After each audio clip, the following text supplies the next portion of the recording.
Wow. This, my guys, is absolutely incredible. We have the depth charts are all ready. And yeah, it's just 6 minutes until kickoff. So I cannot describe how excited I am for this game. This is a big moment for so many of these for both of these teams right here. It's a huge moment. Wow. A trip to the national championship is on the line to play against Notre Dame. Here's what I'm wondering. Why is there not a... I don't get it.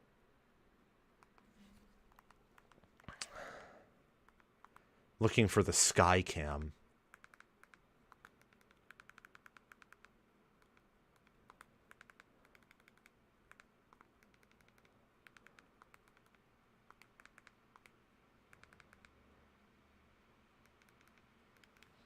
No, come on.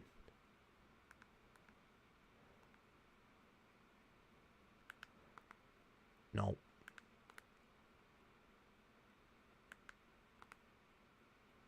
Just trying to look for different things. There it is. Okay. We got it. We got the Skycast, people. Yep, kickoff is going to take place in just 5 or so minutes. I'm excited for this game, guys. I really, really am. We already have...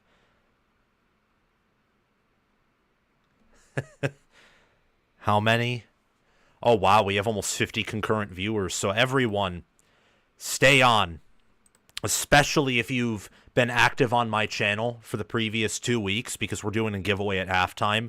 4 winners in total with $40 in winnings for each will be announced at halftime. And during the commercial breaks, what I'm going to do, outside of interacting with you guys the best I can, is I'm going to be combing through my videos over the past 2 weeks, all of them. So it'll be a very laborious process. We may actually have to push the giveaway announcement back to like the end of the third quarter, or maybe even the end of the game, if I'm being honest. But I'll comb through all those, select a winning comment from there. The winner of the comment will be put into a wheel of names type thing, and I'll just announce them that way.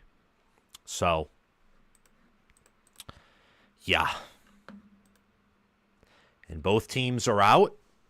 Looks pretty evenly split in terms of crowd. You see a clear orange and a clear red side. I mean, I think this is going to be a good game. I released a tweet saying that if I could redo my prediction over again, I'd probably lean Texas just based off of vibes. I mean, the public, the analysts, everyone loves Ohio State, and yet analytically and like the power ratings and FPI would say these teams are pretty close. I mean, I definitely think that it will be a single-digit win, whether or not Texas will cover or win, or whether Ohio State will cover or win. Within that context, it's yet to be determined. It's not like Ohio State's favored by 13 points. But this is just... I've kind of found it whack in the way that... whatchamacallit? I found it whack how much people are like on Ohio State to cover. It's not even to win. That I would get because it's nearly a touchdown spread, but to win or to cover is wow. And yeah, there aren't any bots because Luke, someone says OSU's going to lose by double digits. I doubt that's the case. That would shock me. Unless it's like a game full of turnovers, then maybe I could see. But in a normal, well-played game by both sides, which I am kind of expecting here, I'm not going to expect Ohio State to lose by double digits. And 10 Titans, 96, I agree with you. Ohio State is to keep the game from going to the trenches, and Texas is to keep it from turning into an air assault. That's kind of what I'm thinking right here. I do have the Skycast view. That's what we're going to be doing. Man, I'm very excited. I'm so excited for this. Kickoff's only in a minute. These two teams are going to be lining up. Wow. This is just... We're this much closer, ladies and gentlemen, to the end of the 2024 college football season, which has been a historic season in many regards. Again, everyone, before we begin, I encourage you to like the video, subscribe to the channel, and hit the notification bell. If you can do those things, I would very much appreciate that. Like, subscribe, hit the bell, comment down below. I want this game to be so good and this stream to be so successful that we have close to 1,000 concurrent viewers for much of the video, and that we can get, like, if we somehow got to 1,000 likes, that'd be a miracle. Don't know if it's possible, but to heck with it. Let's see.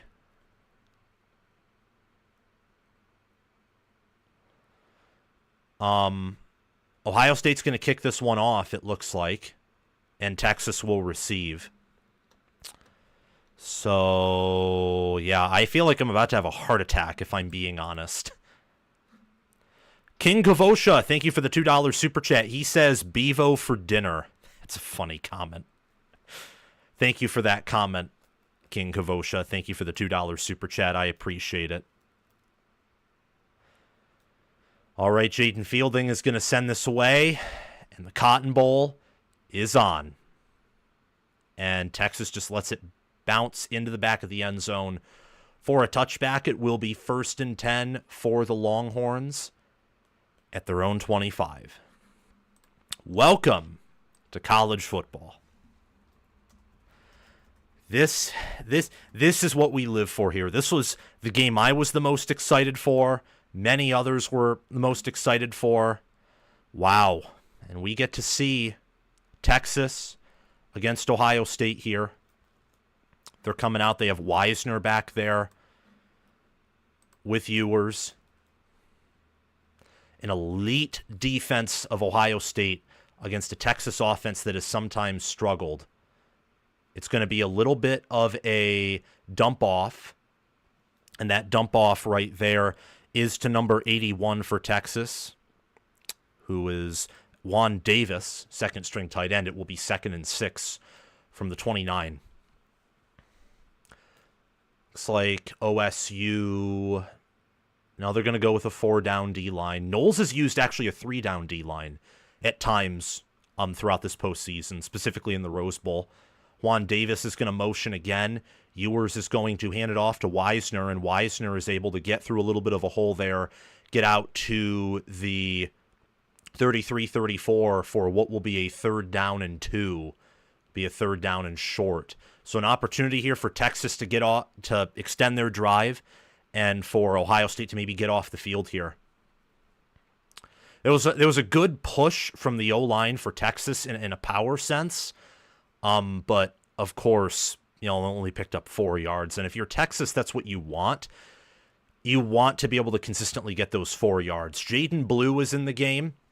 They have Jarrett Gibson, the other running back, lined up in kind of a fullback position. They're going to fake it, and they're going to throw it, and it's caught one-handed by Matthew Golden for a 1st down. That was a really good catch by Golden. Who was he on? He was on Igbinosun, who has struggled this year, and we've identified that beforehand. So Texas is out inside the Ohio State 50, inside the 50. They're at the 45 of Ohio State. They actually rule it at the 44-43. 1st and 10 for the Longhorns. Ewers reads this guy. It is going to be an end around, and wow. I mean, you're what you're seeing right now. Ryan Wingo gets a gain of 7. I think Texas on that play, they had some speed there. They're having a really good drive. It was a gain of 6. An end around that Ohio State read pretty well, by the way. This is a defense that is high IQ. They're not going to get deceived by you a bunch. And what you have to do is you have to have that combination of speed, athleticism, and physicality to really throw them off. Like, not what Oregon did this year. What Oregon did in hindsight was pretty fluky, but like Michigan last year or Georgia in 2022, even when that defense in the 22 season wasn't nearly as good as this OSU defense. Ewers is back there alone. He is well protected, but the ball is batted down at the line. It will be 3rd and 4. That, I believe, was Tui Molau with the slap down, or maybe Ty Hamilton or Tyleik Williams. Had a man open in the middle of the zone. So it is going to be 3rd and 4. Texas, again, they are at the Ohio State 37. 3rd and 4. No, that was Sawyer. Sawyer batted it down. Gunnar Helm motions in. What will Texas do? Will they run? Yeah, they're going to run. And they only get about a gain of 1, maybe 2, Texas does. So it will be a 4th down situation. I think a gain of 1, maybe 2. So it'll be 4th and 3, 4th and 2. Texas will probably go for it here. Nice blocking up front for, like, again, a power situation, but not to gain 4 yards right there. And Texas is going to go for it. They're going to go for it pretty early. This has been a nice drive for them. 3 minutes, 6 seconds of clock chewed off. Let's see what Sarkisian wants to do. They're lined up in a tight formation, Texas is. They do snap it. He is well protected, and it's incomplete. Coverage by Cody Simon. They were looking, Texas was, for number 0. DeAndre Moore Jr., and it's a turnover on downs, gives the ball to Ohio State at the 36-yard line. So good stop by Ohio State's defense. Now their offense will come on the field. There just wasn't that much space there to operate. There was not that much space, and Sawyer beat his man off the edge, which really helped force the ball to get out early. So Ohio State will have it 1st and 10 from their own 37. Good field position for the Buckeyes. Oh, of course we're going to go to a commercial break. I hate how commercialized everything is, but it just is what it is. Okay, so we have 128 concurrent viewers here. I'm not going to pop out the chat just yet, because now at this point I have to cycle through all of my videos dating back to dating back to Sunday the 29th. That's what I have to do. Whew. Wow, now this is going to be a task. What I'm curious to see is how, so Ohio State let up only 1 first down, which was kind of a flukish catch, really good catch. I'm curious to see what Ohio State does on this next drive here. Very curious. Okay, so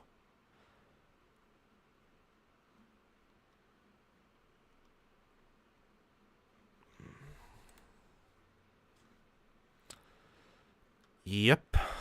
Okay.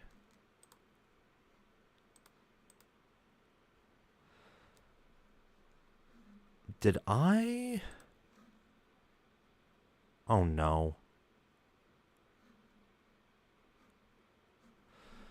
Hold on.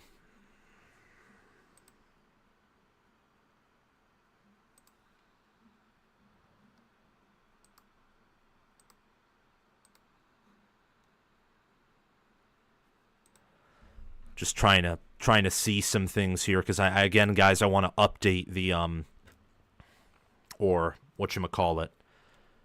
I want to get the comments done. So I'm trying to figure out how to do that, but I'll figure that out as everything goes on. Don't worry.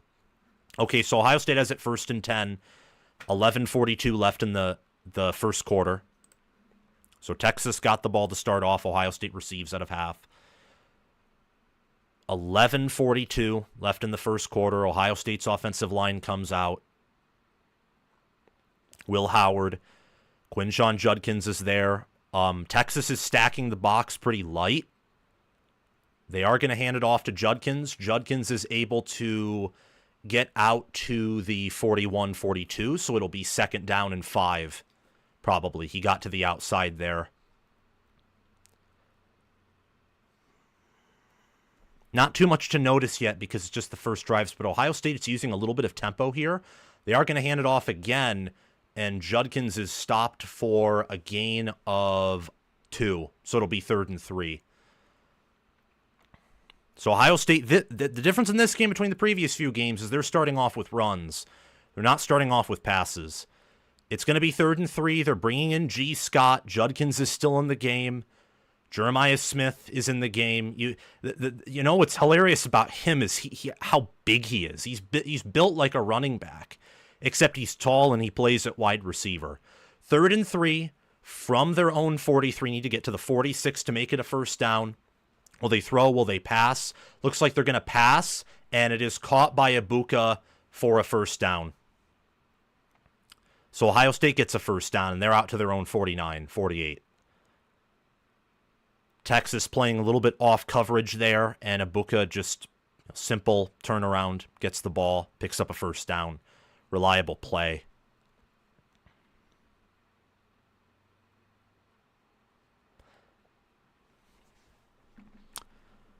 Will Howard motions in or checks to his guy. I don't know if he motioned him in or not, but he checked to him. It is going to be a play action pass, and it was almost picked off by Trey Moore, but he just didn't have the hands for it, and it got to Carnell Tate inside the 40.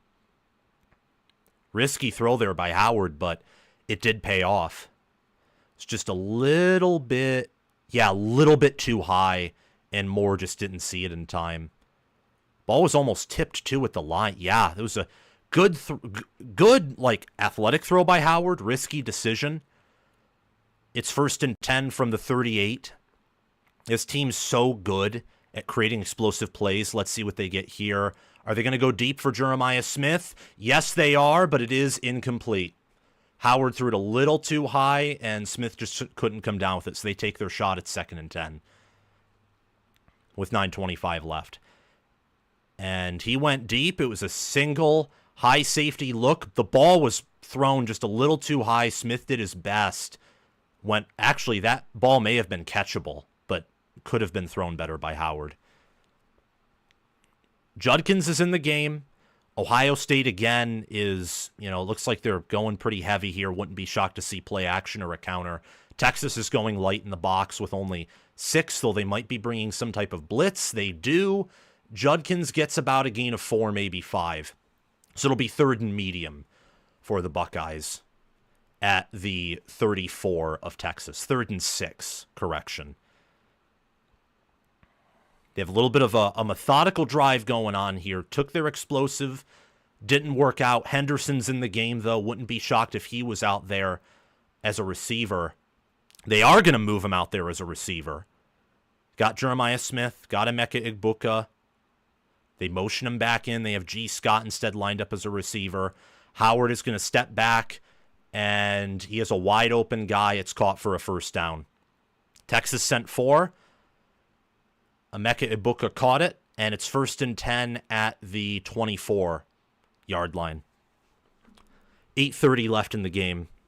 Good throw, good protection. Texas only sent 4. And a nice catch by Egbuka right there. Really good catch. Henderson's back there at running back still. It will be a pass, and it is a pass that's caught by Egbuka inside the 10. So Ohio State's moving, and they have it 1st and goal inside the 10, right at the 9. Pretty good drive right now by Ohio State. This team was by a mile favored to win it all. Not in the preseason, but after that Rose Bowl, where I didn't think they were going to destroy Oregon the way they did. It was very impressive the way they just destroyed Oregon in that Rose Bowl. Howard is back there this time with Quinshon Judkins. It is going to be a little bit of a run. No, it's a pass that's dropped by Carnell Tate. It was an RPO that even got me. But Carnell Tate just dropped it in the end zone. It's going to be 2nd and goal. Bit of a break there for Texas. What I've noticed, and this is just, again, first drive, OSU pass pro holding up well.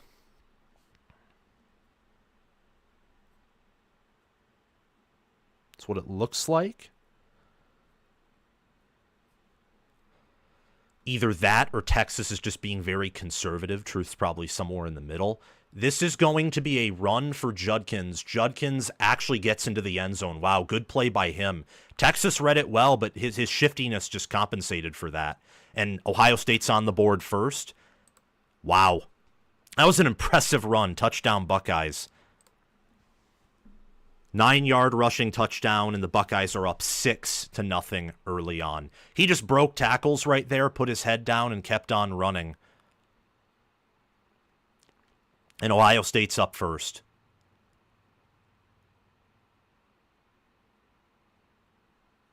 .7:24 left.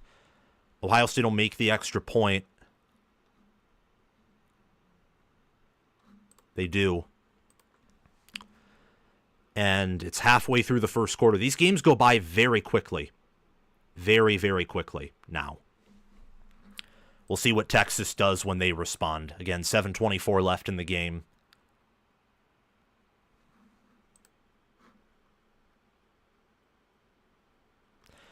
Yeah, 10 Titan. Yes, Texas has never faced an offense even close to this good.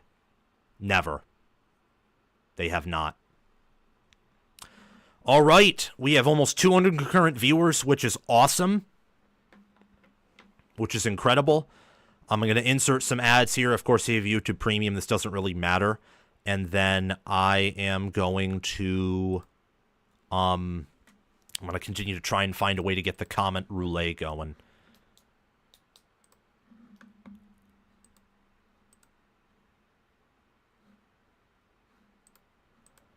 Okay, let me reload that. Snyder Wine, go Buckeyes.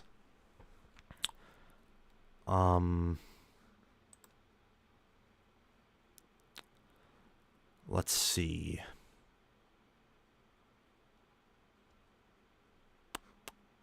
Do I have...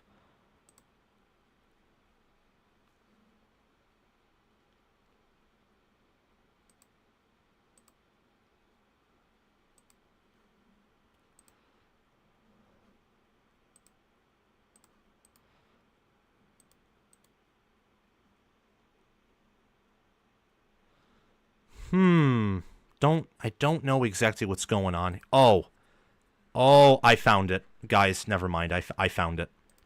We're all good here. We're all good. Okay, so I'm not going to be... Yep, wow, what a start. Got to head out of the house, but I'll be lurking. Snyder Wire. Yeah, being a New York Jets fan is not going to be... it's not going to be fun. All right, guys. We have 42 likes. Let's get up to 100 likes by the end of the first quarter. Only need 58 more. Okay, so let me get the first of these down.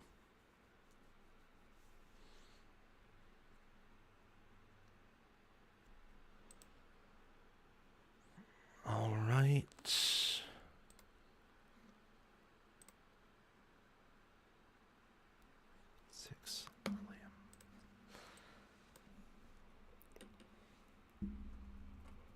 Is that correct? Yep. All right. That is correct. Just got to make sure that... yeah. That should be good. Alrighty. So, Ohio State's going to kick this ball away with 7:24 left in the game.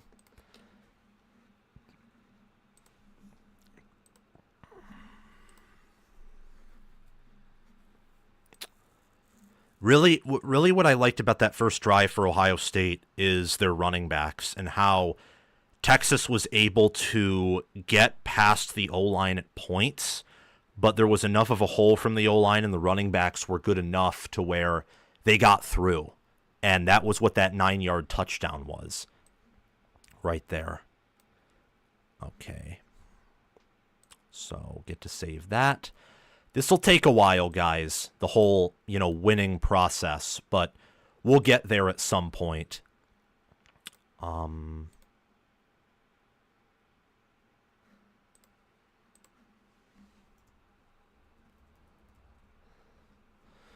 But Texas has it 1st and 10 at their own 25, 7:24 left. They have possession now. This is their second drive. First one ended in a 4th down that failed. They don't have the same dynamic offense. And Ewers is going to get sacked. Wow, got sacked for a loss of 4. That was by Cody Simon and JT Tuimola. Ohio State right now just looks like the better team. It's going to be 2nd and 14. And Texas is off to a very slow start. There was just no one open downfield. That's why Ewers took off. Knowles got a blitz. And here we are. 2nd and 14, and Texas is off schedule. Yet again, they're going to hand it off to Wisner. No, it's going to be, wow, that was a good play. I think it picked up a 1st down. Yes, it did. It was an RPO. It was like the one that Will Howard made where Carnell Tate dropped it in the end zone. That faked out me. That was a really good RPO there by Ewers and Sark to pick up a 1st down and get on schedule again.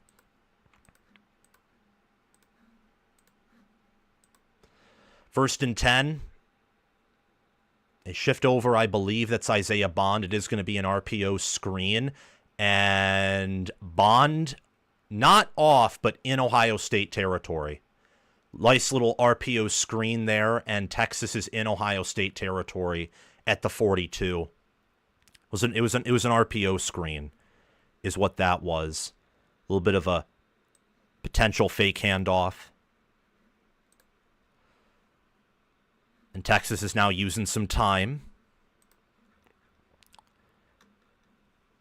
Contravian Wisner is there. It's going to be a fake handoff, and it's dropped. Probably thankful that it was dropped by Wisner because he wouldn't have gotten anything on that. Ohio State was in coverage. So that is twice now that Texas on their drives has entered Ohio State territory. The question is, will they pay it off? 5:50 left in the quarter, 18 seconds on the play clock. They motion over Wisner. Jaden Blue's in there, so 2 running backs are back there with Ewers. They do hand it off to Blue, and Blue gets inside the 40. It's once again going to be like 3rd and 5, maybe 3rd and 4, 3rd and medium. No, they're going to list it as 3rd and 6. They're at the 39. So that what this Buckeye defense has done is they've allowed Texas to get in their territory, but this is another spot where Sark may go for it and like give Ohio State a short field. We'll just have to see what happens here. That's assuming, of course, Ohio State doesn't get a sack. It looks like they're going to send some type of pressure. And there's going to be a false start. Movement on Texas's offensive line. So it'll be 3rd and 11. False start on Texas.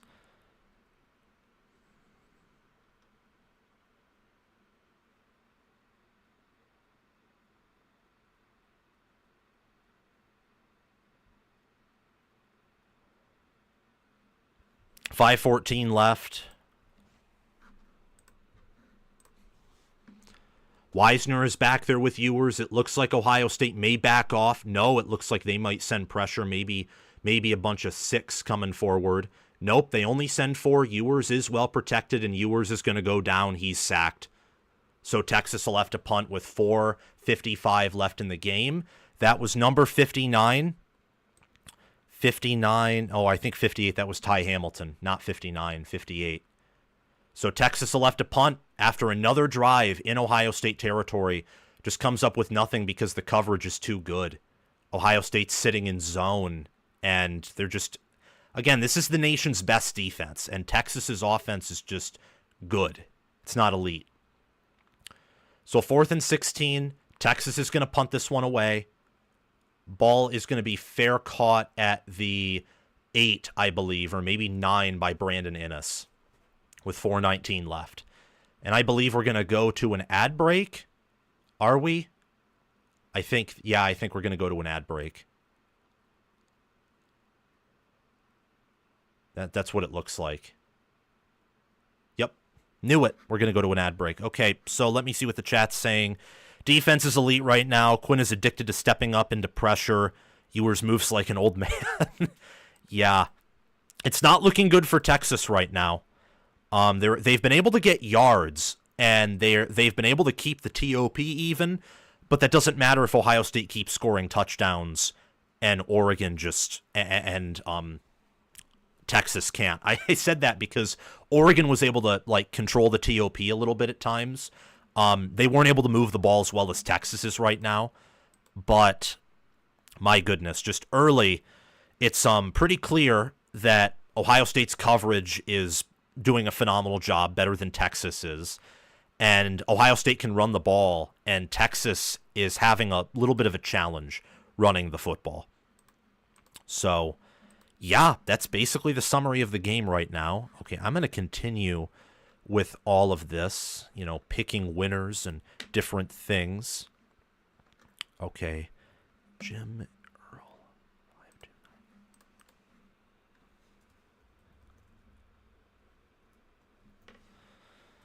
529. Alrighty.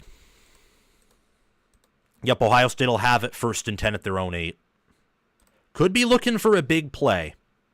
Might be looking for a big play here from Ohio State. But that is to be unknown. Okay. Yeah, so sorry if I'm not engaging too much with the chat, because this giveaway is very important. But we're sitting at about 200 concurrent viewers, which is pretty good. 57 likes, guys. Let's get that up to 43. Or not 43, but get it up to 100 before the end of the first quarter. Did I miss a super chat again? Isaiah Cox, $2 super chat. Likely OSU or Notre Dame national championship. Indiana college football playoff disrespect. I mean, I think it's pretty clear that Georgia and Penn State were better than Indiana, but Indiana could have competed with Georgia for sure, and knowing James Franklin, maybe they could have competed with Penn State. Thank you, Isaiah Cox, for the $2 super chat. Bevo Steak, someone said trash Texas. From drop passes to drop picks to bad sacks taken, Texas is failing on precision all around. Good comment by you, Jarhead. And Ohio State's offense is back out on the field. Steve Hall, 9471. All right. 1st and 10 at their own 8. 4:19 left. Ohio State has possession here. Have an opportunity to extend the lead to double digits, to 2 scores, if they'll take that. Oh, good thing. Oh, I don't know if I have water up here. Hopefully I do. If not, I'll go down and get it. Okay, will Ohio State start off with a run? No, it is going to be a play-action fake instead to Jeremiah Smith, and Smith should have been a 2-yard TFL, but he turns it into a 3-yard gain just because he's so big, so elusive, athletic, intelligent. He's the whole package. I mean, he is the best. He might be the best player in college football as a true freshman. There's a very good chance of that. But that was another play where I thought it was going to be a run, but both of these teams, I think especially Ohio State, are so good with the RPO stuff that you really have to follow the football. So 2nd and 7 from the 11. 3:44 left in the game. Will Howard is back to pass. He finds Carnell Tate over the middle, and Tate picks up a 1st down pretty easily. The line's holding up in pass protection, and Texas is not doing as good of a job covering as Ohio State is. I mean, to be fair, they don't have the receivers Ohio State does. But, yeah, everything's working for Ohio State right now, which is good. It's going to be 1st and 10. They're at the 24. Will Howard is under center. It is going to be a play-action fake. And Howard pumps. Looks like he wants to run. And he's going to get, I think, maybe a gain of 2, maybe 3. It's actually good coverage. You don't usually see that when Ohio State's going deep and Will Howard just has to scramble. It's not something you usually see because their receivers are that good. Nice protection by the line, though, to not let him get sacked on that play. All right. 2:38 left in the first quarter. It is 2nd and 8. Ohio State is driving. They're at their own 26. Got to go 74 yards for a touchdown.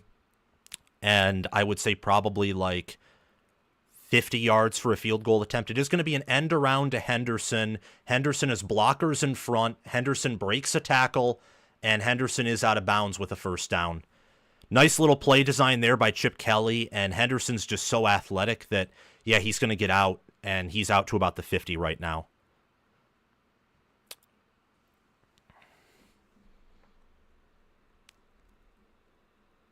All the way out to, the 47, 48. 1st and 10 from Ohio State's own 48. He's going to motion Henderson out as a receiver. Will Howard is behind or beside Jeremiah Smith, not behind. Howard's alone back there. He's going to look for an open receiver. There is coverage, and it's caught by G. Scott. That could have been picked off, but it was caught instead. Just so many things going Ohio State's way right now. Most of them they have forced. That right there was an error in coverage by Texas. Could have been picked off, but wasn't. Yeah, that should have been a pick, but alas, it wasn't right there. Poor coverage by Anthony Hill. But then again, G. Scott on a linebacker is definitely a mismatch because Scott's built more like a receiver. 1st and 10 for Ohio State at the 38. 1:05 left in the first quarter. It is going to be a handoff to Henderson. Henderson goes about nowhere. Stopped by Jeremiah Lole and Colin Simmons. And Henderson threw a punch. And that's going to back Ohio State up. Bit of an unenforced error right there. Wow. That is going to be, I think, 2nd and 24. Yeah, Henderson just threw a punch, guys. He's being taken out of the game. Is he going to be suspended from the game permanently?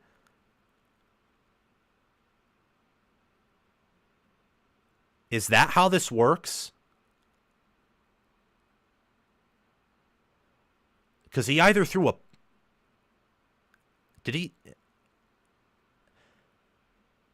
Yes, is he out for the game?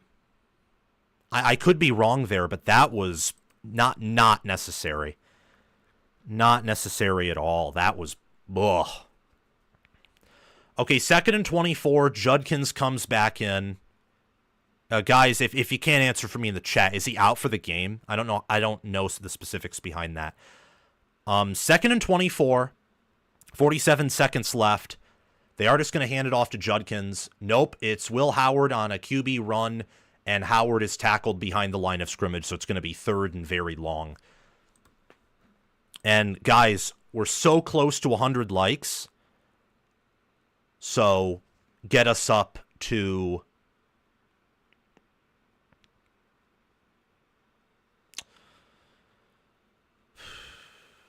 we're only 25 likes away. I imagine Ohio State will just let this go down until the second quarter, is what I'm imagining here. It is 3rd and 26. I imagine they'll just let it go down until the end of the first quarter. No, they're not. Texas is going to bring a blitz, and they do get it out to Judkins, but Judkins only gets out back to the 49, and Ohio State's going to have to punt. That was bad. Because I'm telling you, Ohio State probably scores a touchdown here. Like, they probably score a touchdown if not for Henderson throwing that punch. That was bad. He's out for the game, right?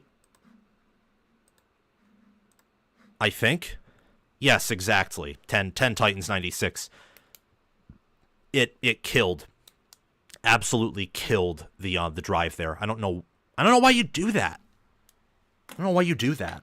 Like, it's just, even if Texas is taunting you, it's like, okay, LOL, we're driving, we're already up on you, and we're about to be up 14-0 on you. Like, shut up.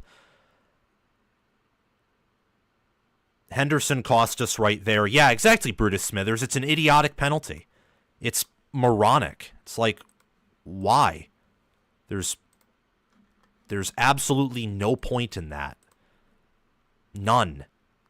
Like, it doesn't even hurt the opponent because he has a helmet on. Like, there's no point in that. Like, what? That's just it's a big, unnecessary error right there. It's massive. In the sense that, like, if Texas gets the ball back here and scores, which at this point, I don't know if that's going to happen. This may not matter, but if they get the ball back and score, it's the difference is a 14-0 game versus a 7-7 game. And that's That's a difference in a game that's expected to be close like this is.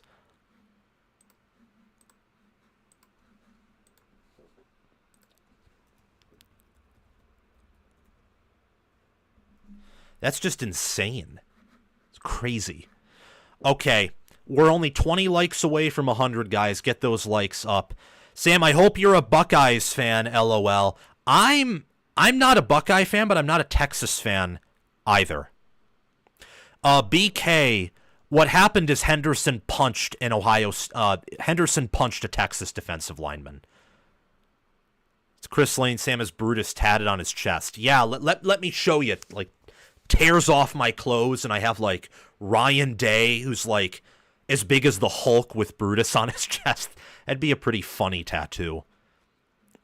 That would be pretty hilarious. Okie dokie. Yeah, this will probably take a while. The whole pick a winner thing.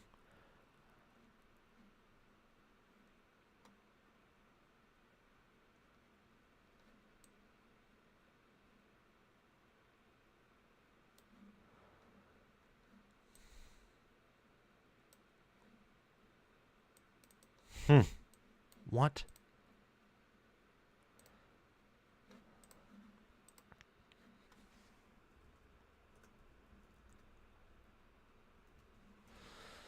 That was weird. I just saw a comment that I couldn't, like, get a screenshot of because I clicked expand and it, like, crashed. But whatever. Whatever.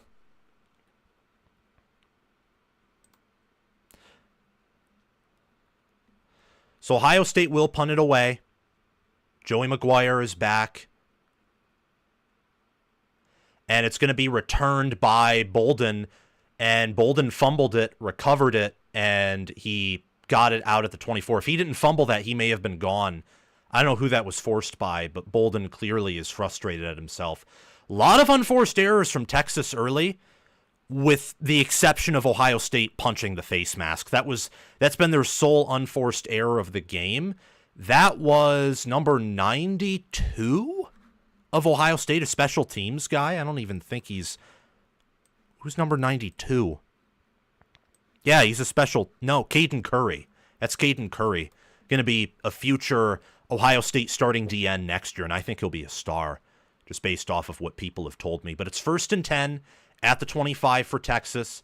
It is going to be a handoff by Wisner, who keeps his feet up, but only gets back to the 24, so it's going to be 2nd and 11. Texas has just started off pretty slowly so far, if we're being honest.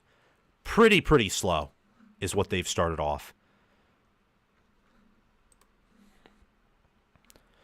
We're only 16 likes away from 100, guys. Come on, let's get those numbers up.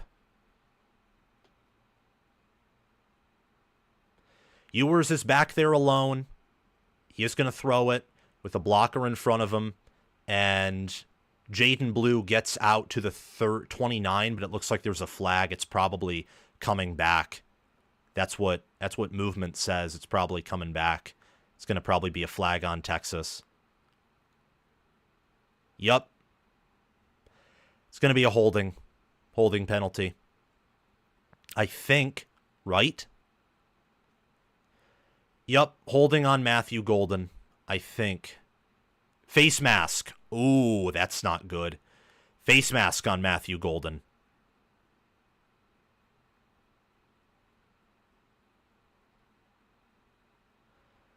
Yup. Had a face mask right there on Cody Simon by Matthew Golden.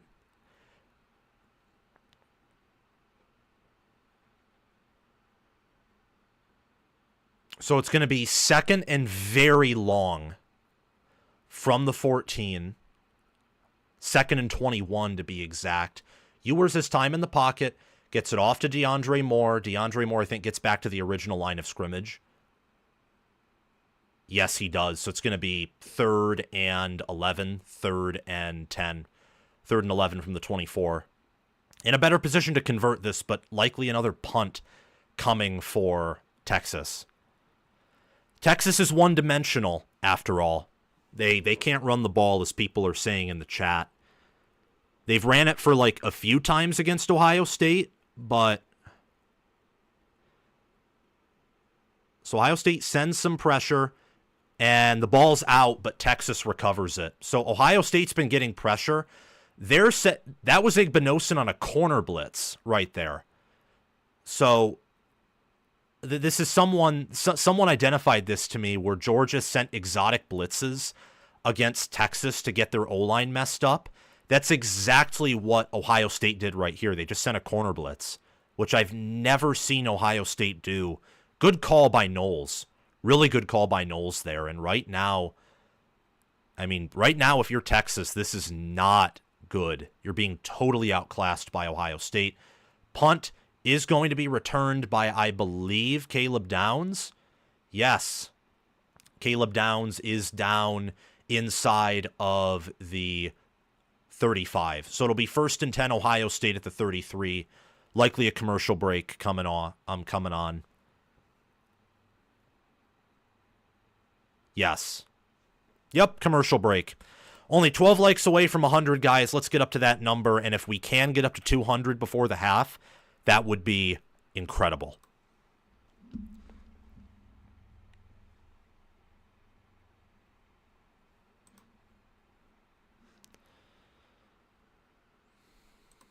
So I'm just going to continue, guys, doing all this different stuff.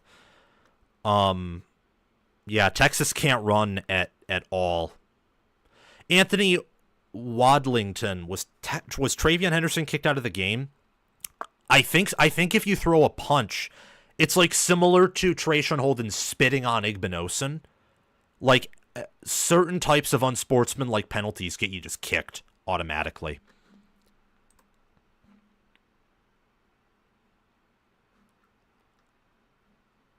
Snyder, Wine, Arch Manning time for Texas. We'll have to see. If we score, do we think it's over? I mean, it's not 21-0 if you score a touchdown. If you kick a field goal, it's certainly not over. I don't know.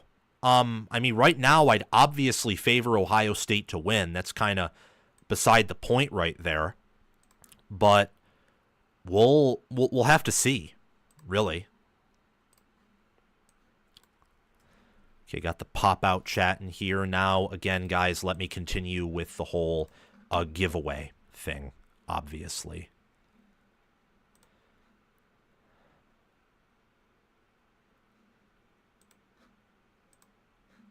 Come on, what's it?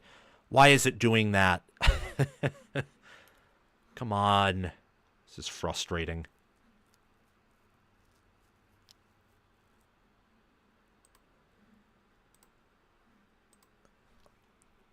Okay, good.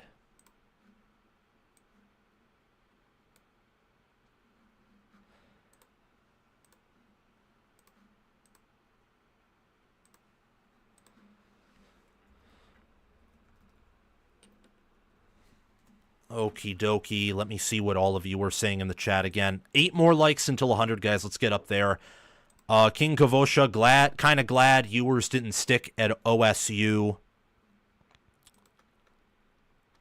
Understandable. Bull says Sark is not an elite coach. Do I just not have, like, the...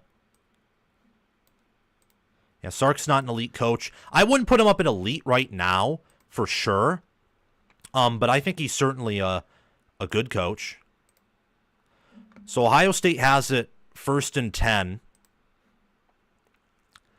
at their own 34-yard line. So Ohio State's winning the field position battle here, and they're winning it quite well.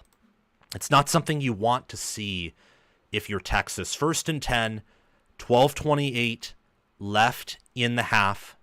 Only 10:28 until the 2-minute warning. Ohio State's moved the ball pretty well. Let's see if they can move it pretty well right here. It is going to be a pass out to, I believe, the 40. Yeah, so it'll be 40, 41. It will be 2nd and 4, 2nd and 3. Henderson's not returned, so I do think that, yeah, he's out of the game. It's just going to be Quinshon Judkins from here on out. Wouldn't be shocked if Ohio State runs it here. It's going to be a play-action fake, and Carnell Tate has the first down, gets out to the 46-47. of Ohio State. So it'll be 1st and 10 from there. Not looking good right now. Ohio State has a 73.3% chance to win the game per FPI's computer machine. Something will have to give here if Texas wants to get back in it. Nice pass by Howard. Nice fake. Texas is, again, not really stacking the box here. They just want to focus on coverage if possible. And Howard just has to throw it away. Pressured by Bill Norton. Got kind of slammed back there. No roughing the passer was called. But I think that's just because he got, like, hit right as he threw. I don't know what they're looking at on the... They have, like, Will Howard's hand stretched out or something. I don't know, like, what that's all about, but whatever. They got Ethan Burke in there. Got Colin Simmons. This is a Texas D line that has, like, 10 Power 4 level defensive linemen. It's really freaking good. It is going to be another... Oh, is that going to be a hold on OSU? There is a flag on the play. Jeremiah Smith only got out to the original line of scrimmage. It looks like it is going to be a hold based off of how Ohio State's moving backwards. Yeah, I think it is going to be... Yeah, Ryan Day's moving backwards. He knows it's a penalty. Henderson comes back in, so he's not suspended. It was just an unsportsmanlike penalty. I don't think they called the suspension yet. It's going to be holding, so it will be 2nd and 20 from the... Ball will be placed at the 36 of Ohio State. So they're only 2 yards ahead of where they initially started. Another penalty, another unenforced error. After that first Ohio State touchdown drive, both of these teams have kind of shot themselves in the foot in unnecessary ways. 11 minutes left in the half. Henderson again's back in the game. I think they have Kaz Merrick or Bennett Christian at tight end. Howard pressured. He gets it off and gets close to the 50. So it is going to be 3rd down, but it's going to be 3rd down and 7 probably. 3rd down and very... Oh, no. No. Out to the 44. My apologies. It's going to be 3rd and... Yeah, 3rd and 8. Out to the Ohio State 48. You wonder if Ohio State gets 4 yards, maybe they go for it here. That'd be something interesting to consider. I mean, they have the receivers to easily pick up this 1st down. Ohio State does. This is not like an unfamiliar position with Ohio State to be in. Howard, incomplete, out to Ibuka, and a punt's going to be forced. It's just wonderful coverage there by number 5 from Texas. Number 5, Malik Muhammad on Emeka Ibuka, and that's actually a mismatch in favor of Ibuka. Ibuka is much better than Malik Muhammad, but just it was good coverage, a little bit of a long throw by Howard, and Ibuka just couldn't bring it in. So it's going to be 4th and 8, 10:04 left in the quarter. Texas is going to get the ball back.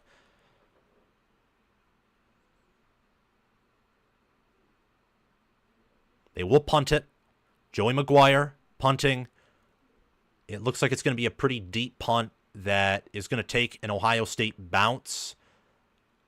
And Texas will have it from their own 8, maybe their own 9-yard line with 9:52 left in the quarter. 1st and 10, Texas. So what Texas is doing here is they're hanging around. I mean, Ohio State has 146 total offense to Texas's 70. 8 first downs to Texas's 3. 11:28 of possession to Texas's 8:40. When you look at 3rd down conversion numbers, Texas 1 of 4 and 0 of 1 on 4th down. Ohio State's 2 of 4 on 3rd down. Penalties. Ohio State 2 penalties for 25 yards. Texas 2 penalties for 15. So not a perfect game by any means from either side, but I think both defenses right now have kind of an edge over both offenses. Texas in coverage, looking at it from the all-22 view, is doing so much better than Oregon or Tennessee did. And while Ohio State's offense isn't killing Ohio State's defense isn't killing Texas's offense like they did Oregon or Tennessee early on, in the sense of their, Texas able to move the ball for like maybe 20 yards before they have to punt instead of 0. Texas still doesn't have any points. And I like what Jim Knowles is doing, bringing the corner blitz. The defense for Ohio State stepping up as they've done for the entirety of the year minus that Oregon game. Really.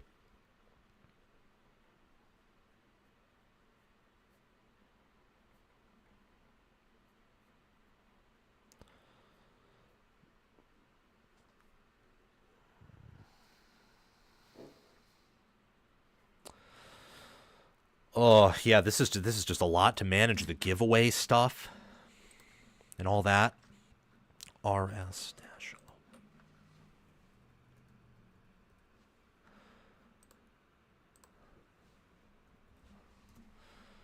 Alrighty. So let's see what you guys are saying here in the chat. Only 4 likes before 100, guys. Let's get those numbers up. Please and thank you. I mean, I wouldn't be shocked here if all of a sudden, like, YouTube crashes.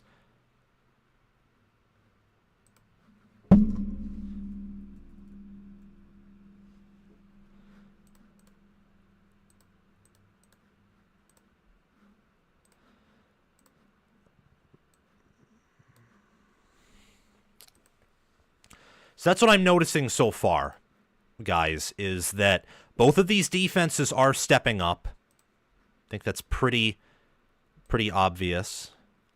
And we're already back here. Then wow, that's kind of impressive. Commercial breaks honestly are short here. MKE.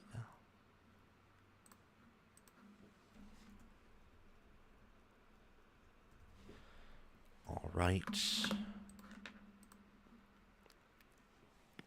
Now let's get this up to 100 likes, ladies and gentlemen. Texas is at 1st and 10 at their own 9. It is going to be a handoff to Wisner. Wisner gets out to the 16, maybe 17 of Texas for a gain of 7 or 8. We're going to list it as a gain of 7.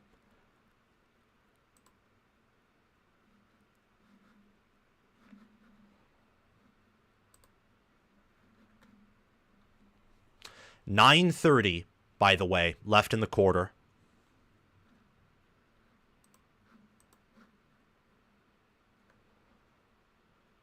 It is going to be another handoff for Wisner. Wisner barrels ahead to the 20. He's going to pick up the first down on the ground. Oh, knew it. Yeah, knew it right there. That was going to crash. It's just too much on my laptop, which has a Core i7 and is pretty good. We got 109 likes. Thank you guys very much. I appreciate that. 8:55 left in the quarter. They motion Gunnar Helm over to the right. It is going to be a play action. Ewers is all the time in the world, and it's incomplete. Wow. High throw to Gunnar Helm. Ruled an incomplete pass, and Sonny Styles hit him to jar the ball loose. I think just took Ewers a little bit too long to see that. And if he threw it earlier, because Styles is a big dude, and he's going to hit you, and he's going to hit you hard.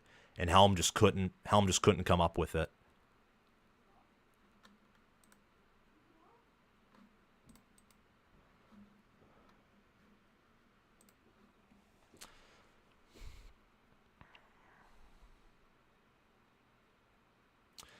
And I don't know what's going on there. Is it a substitution warning? Or what are they doing?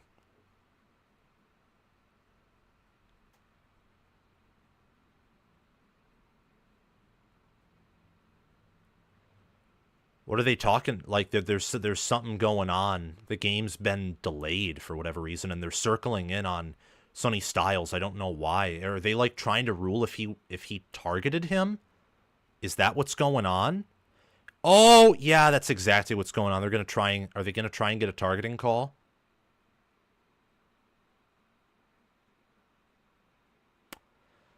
Is that what they're reviewing? Yeah, they're not going to get it, though. I was going to say, that wasn't targeting. That was just a clean tackle.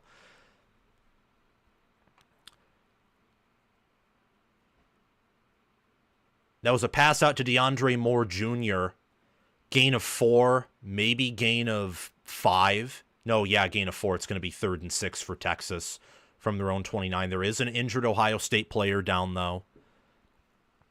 We'll see what that's all about. Hopefully he's okay. Yeah, if the issue with Texas here is Texas is going to have to be a lot more sustainable on 3rd down than Ohio State is.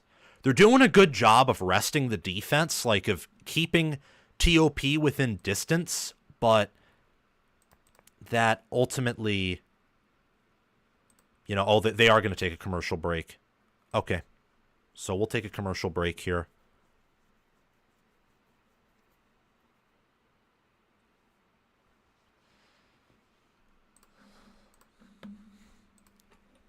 Oh, wow.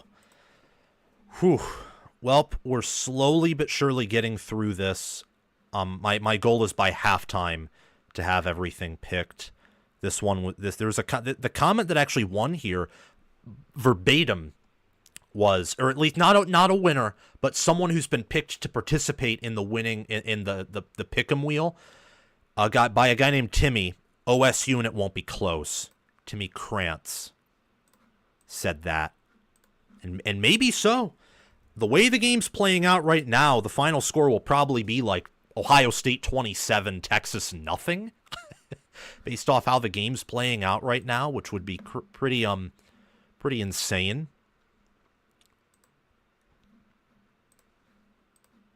So, yeah.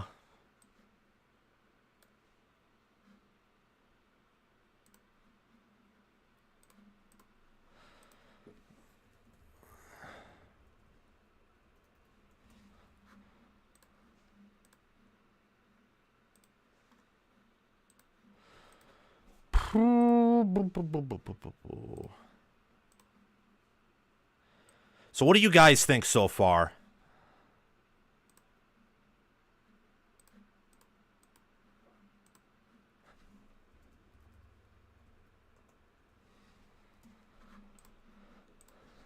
What do you guys think so far?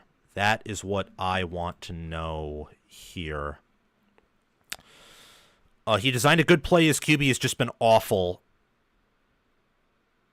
Yeah.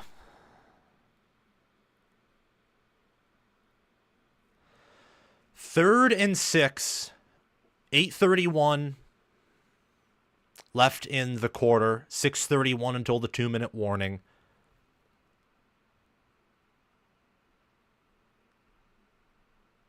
Marcus Sutton, making dinner here out west, won't be in the chat a whole lot talking, but I'm listening to you, Sam. Awesome. Honestly, it's a bit boring. Notre Dame versus Penn State game was better so far, says Chimichanga guy. Yeah, I think part of that's because there's this expectation that like Ohio State would come out with fireworks, or that Texas would, like that their offense would finally gel. And so far, no team has really showed fireworks. Like, even Ohio State's initial touchdown drive, was because of a 9-yard run. Ewers is back to throw, and he just had a bad throw to Ryan Wingo, who would have beaten his man, number 7, if he just threw it properly. Number 7, by the way, is Jordan Hancock, nickelback. He beat him on the wheel route. And Jordan Hancock had a bit of a tug on the back of Ryan Wingo's jersey, but ultimately the throw was just so far behind that they weren't going to call that unless it was put in the vicinity of Hancock. He was just to make that throw. 8:15 left in the quarter. 4th and 6 from their 29. This is a terrible punt. Actually, it's not. That looked like it was going to be a terrible punt, but at the end of the day, Ohio State gets it back. Good field position, but they're like right where they were the last time. They're at their own 34, 35-yard line.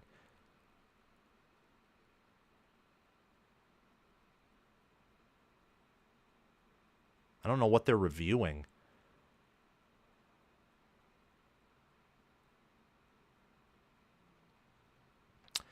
But Will Howard is out there. Travion Henderson is out there. Is that Nah, it's not Jeremiah Smith. That's Donovan Jackson.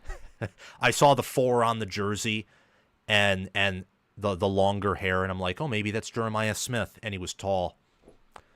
But nope, this looks like it might be a run, but you always wonder if it's going to be just like, a simple play action. They run up the gut, and Henderson gets maybe a yard or maybe doesn't even get back to the line of scrimmage. It's just a short run by Ohio State to start off their drive. It's going to be 2nd and 9. And Norton's having a hard time getting up, has to spit on the ground. They're calling someone out to get him. Bill Norton's a big guy, by the way. Like, prototypical nose tackle. Very prototypical nose tackle. Chris Lane, Henderson, big play coming up. Yup, we're at a stage of injury. Looks like an injury timeout's going to be taken here.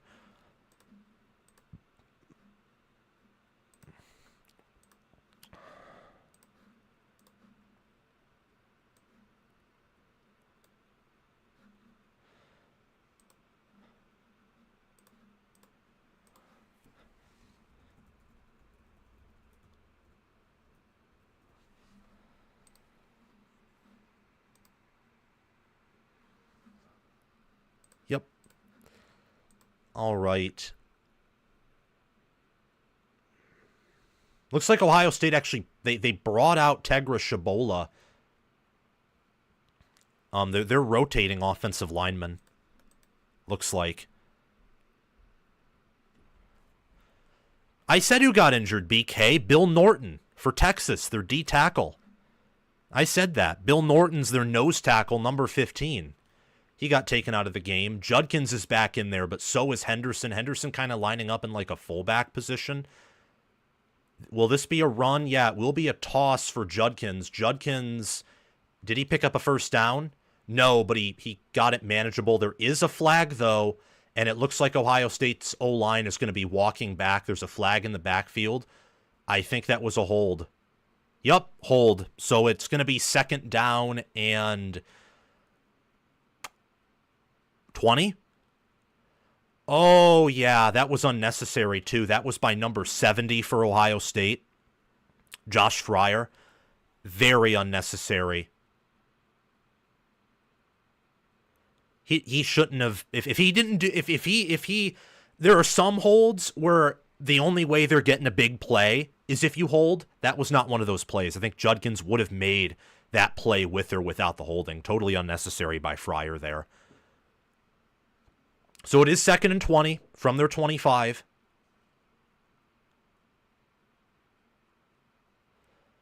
Texas just sends 4, maybe more.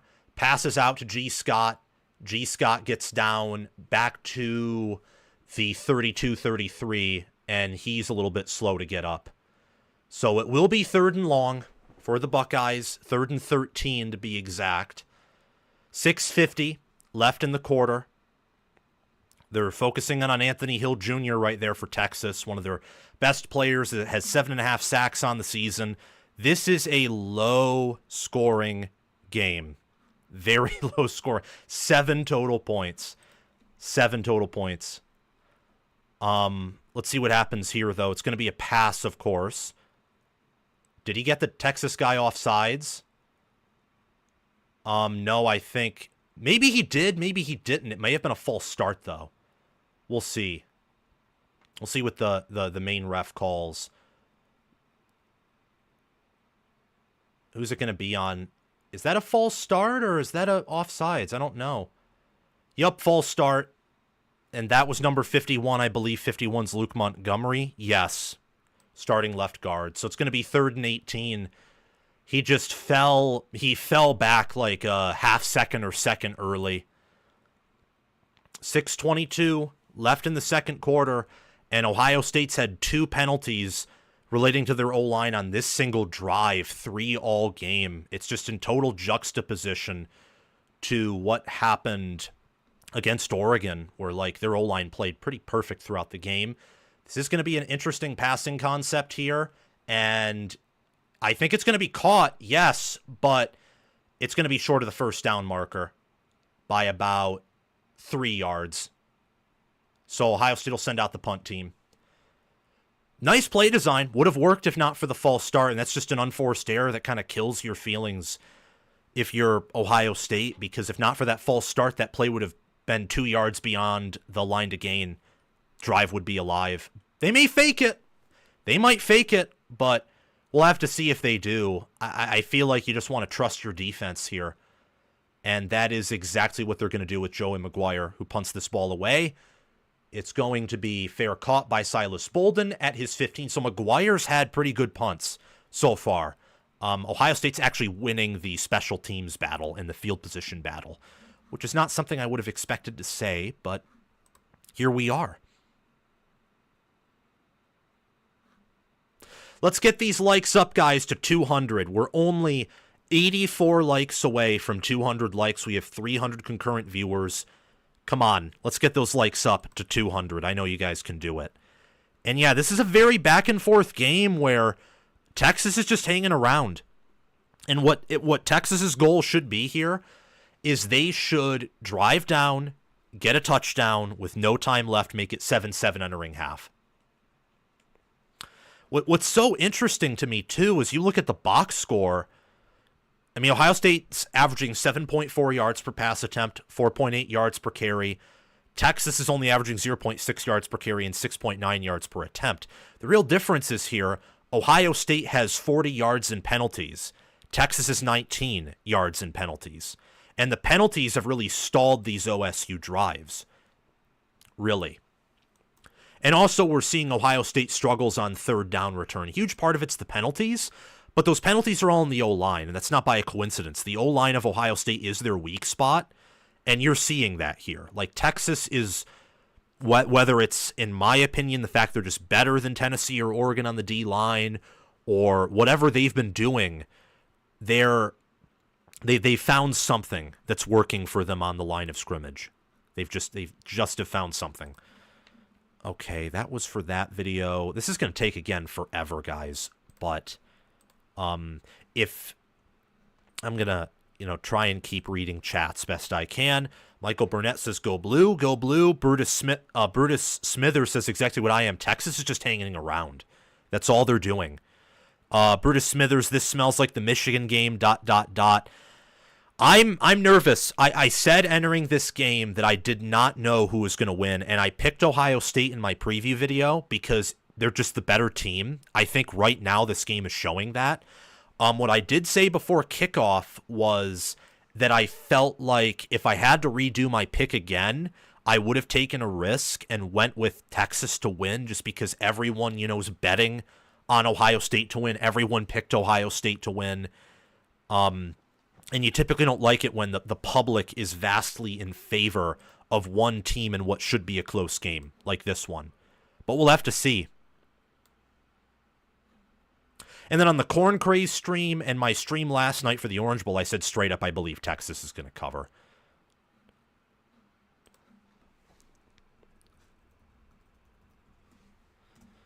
All right, but Texas is back out on the field. Yeah, now we're getting to the games recently. We only have we'll delay the giveaway until probably third quarter. That's probably what'll happen. Texas has it. It is going to be a quick screen, quick dump off to, was that Ryan Wingo? No, that was Isaiah Bond, number 7. He gets it out to make it 2nd and short. It's going to be 2nd and 1 specifically, or 2nd and 2 from the 23. So this might be another drive where Texas is, able to just pick up a first down, but not do much else. That's how their last few drives have gone. They've gotten a first down or two on the drives and sputtered out from there. Jaden Blue is back there with Quinn Ewers. Very tight formation by Texas. It is going to be a little bit of a fake pitch for Blue, and Blue picks up the first down with a run to the left side. Out to the 26, where it'll be first and 10 for Texas.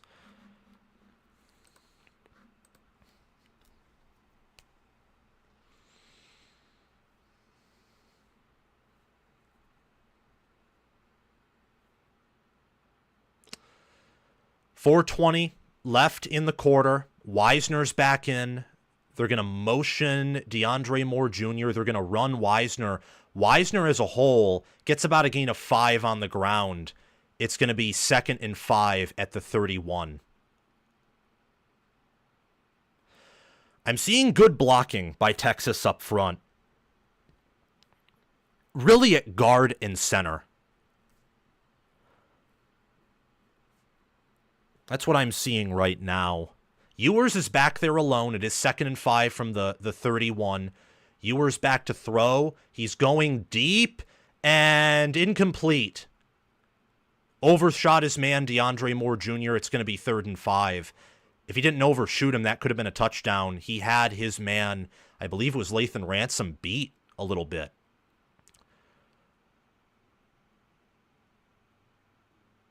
So it's going to be 3rd and 5 for Texas.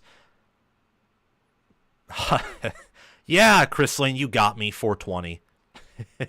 3:37 left in the second quarter. Looks like Ohio State might send some pressure.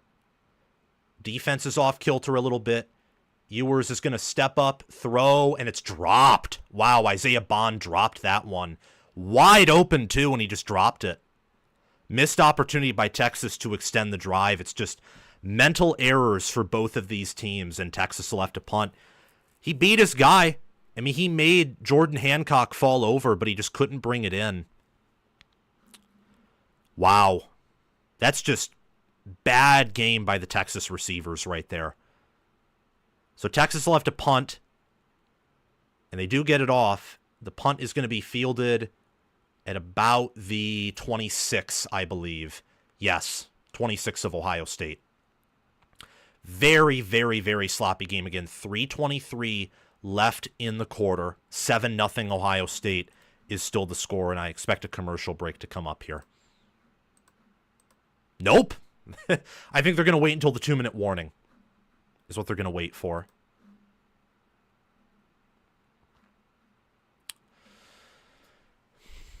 Jeremiah Smith. We see Will Howard.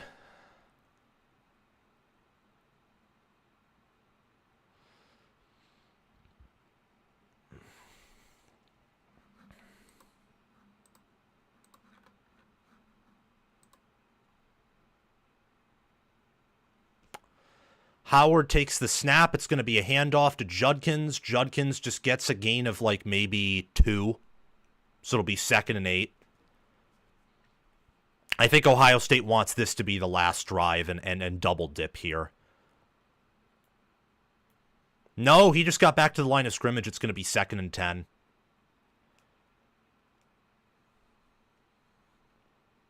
Only about a minute until the 2-minute warning.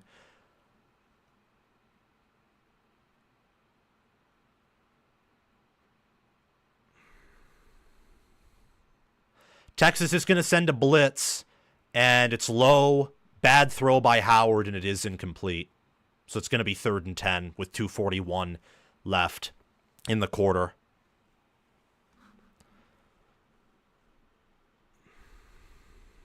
It was just a bad throw by Howard.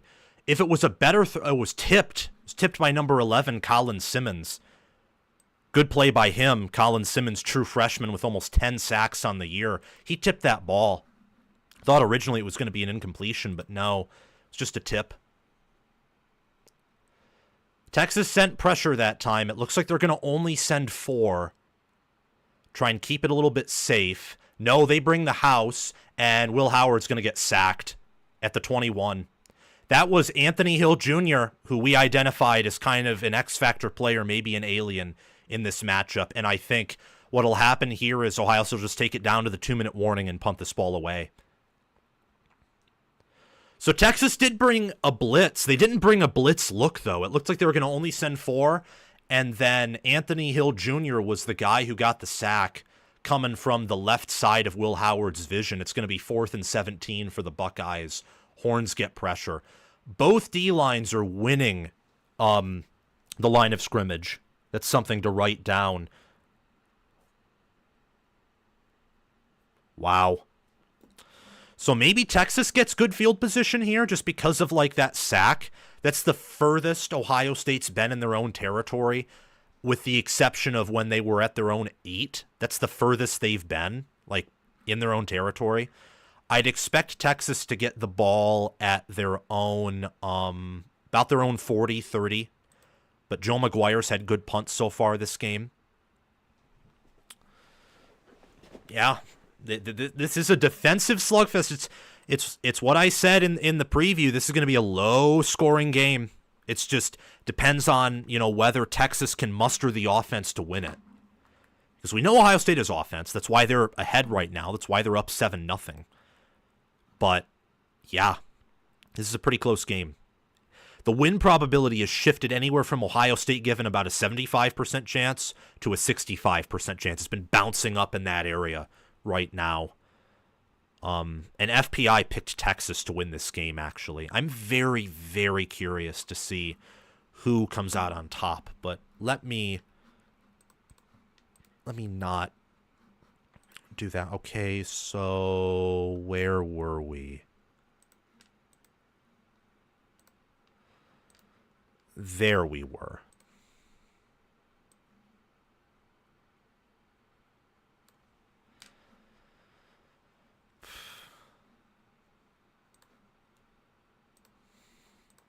An Indiana fan is going to participate in the name draw based off of how this is going. This giveaway event. A Texas fan is going to be in here.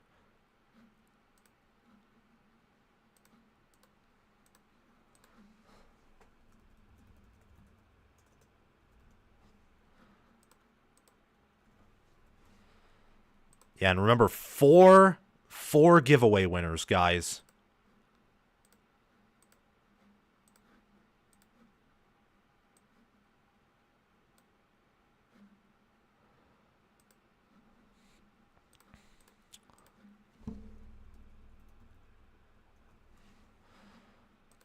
Okay.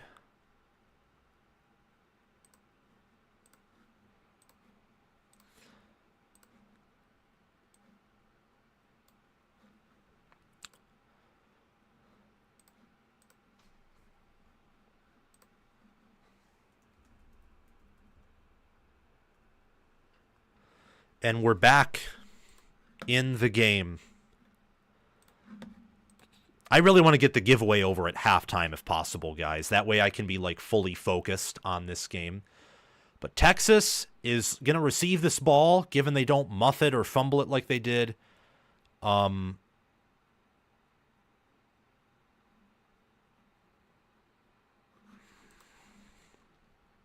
see what happens. So Matthew Golden fair caught it at his own 42. So Texas actually has good field position now. We're only 68 concurrent viewers away, guys. Only 68 concurrent viewers away from 200 likes. So please, if you may, get those up.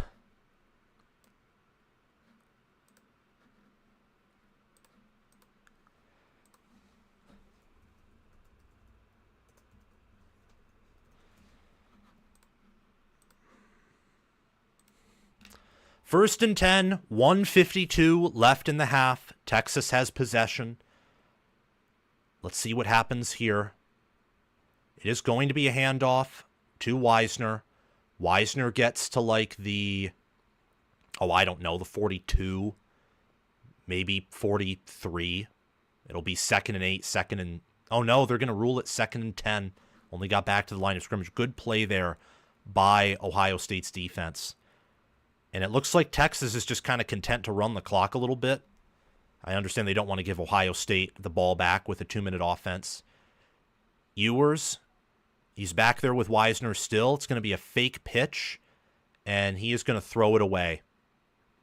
So it'll be 3rd and 10.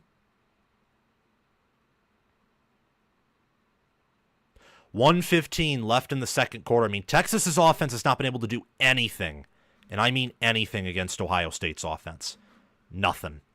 But Ohio State's offense, ever since those first 2 drives, really hasn't been able to do anything against Texas's defense either. Hey, College Football 360, formerly Big Ten Quick Talks. How are you doing? Nice to have you on here. 3rd and 10. Little bit of a confused blitz look. Ewers is just going to take off, and Ewers is going to pick up the first down. I do believe. Yeah, they're going to give him the first down. And I don't know who called the timeout, but no, there is no timeout called. He just picked up the first down with his legs. And now I think they're going to review it. Or who took a timeout? Did Texas?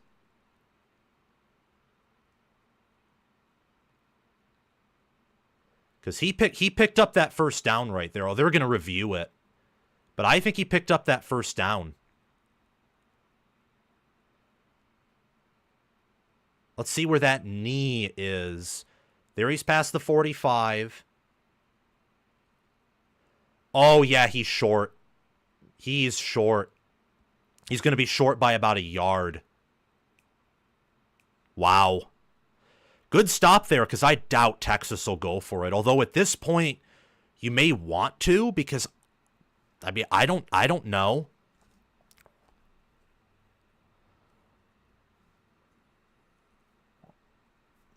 But they're gonna review that short. That ball was short right there. It'll be 4th and 1 from like the 50. Is what that'll be. Yep, they've already called it 4th and 1 from the 50.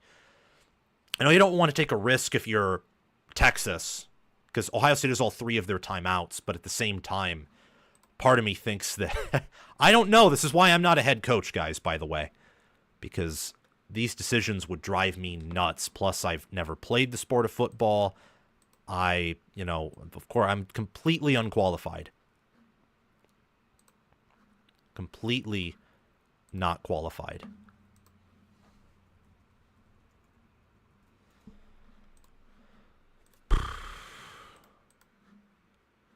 They're still reviewing it. I imagine that it will be ruled a 4th down, though. That's what I'm imagining.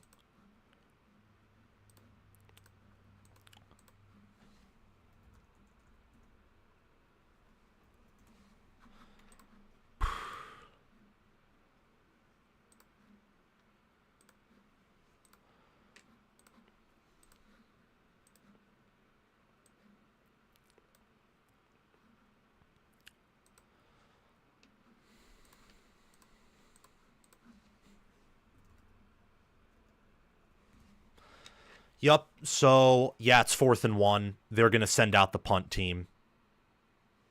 Good effort by Ewers. Really good effort by Ewers, but Ohio State's going to get the ball back. If you're Ohio State, I wonder, do you run the ball in half? Or what do you do? Oh, no. Nope, Texas is going to go for it. They're going to go for it.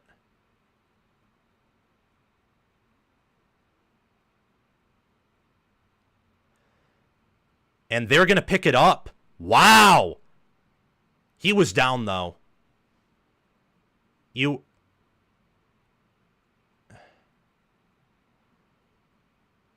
going to review that. Arch lost the ball at the end, but I'm pretty sure he was down.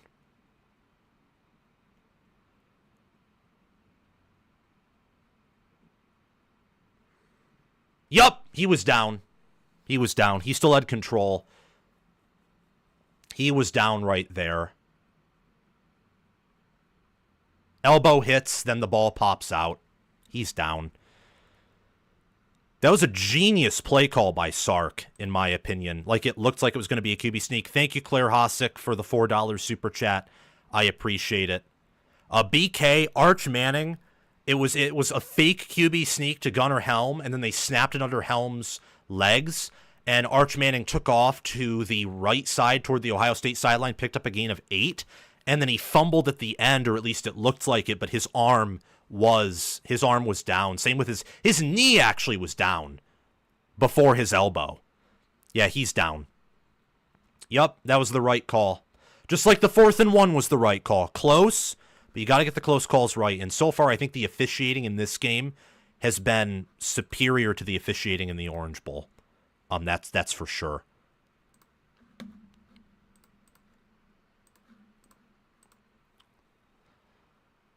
So it will be 1st and 10, Texas at the 42. I think if you're Texas, what you've learned so far, and I don't know if this is correct or not, but they have gotten some positive looks where they've been able to run the football. They have. So, I don't know. Like, it's just something to think about. Like, second half, maybe they try and run it more.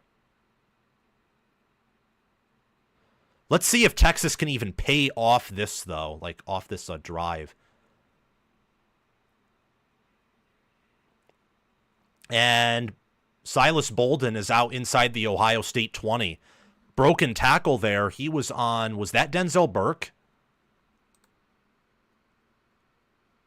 Yes, it was. Burke missed a tackle there, tried to wrap him up, but nice job by Silas Bolden of staying on his feet, and he is at the Ohio State 18.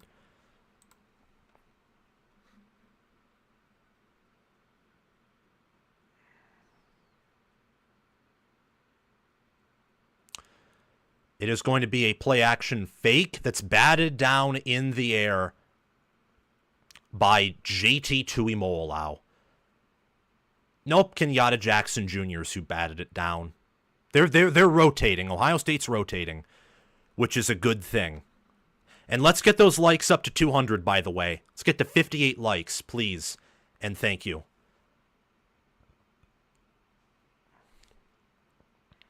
I'm telling you, both D lines are winning.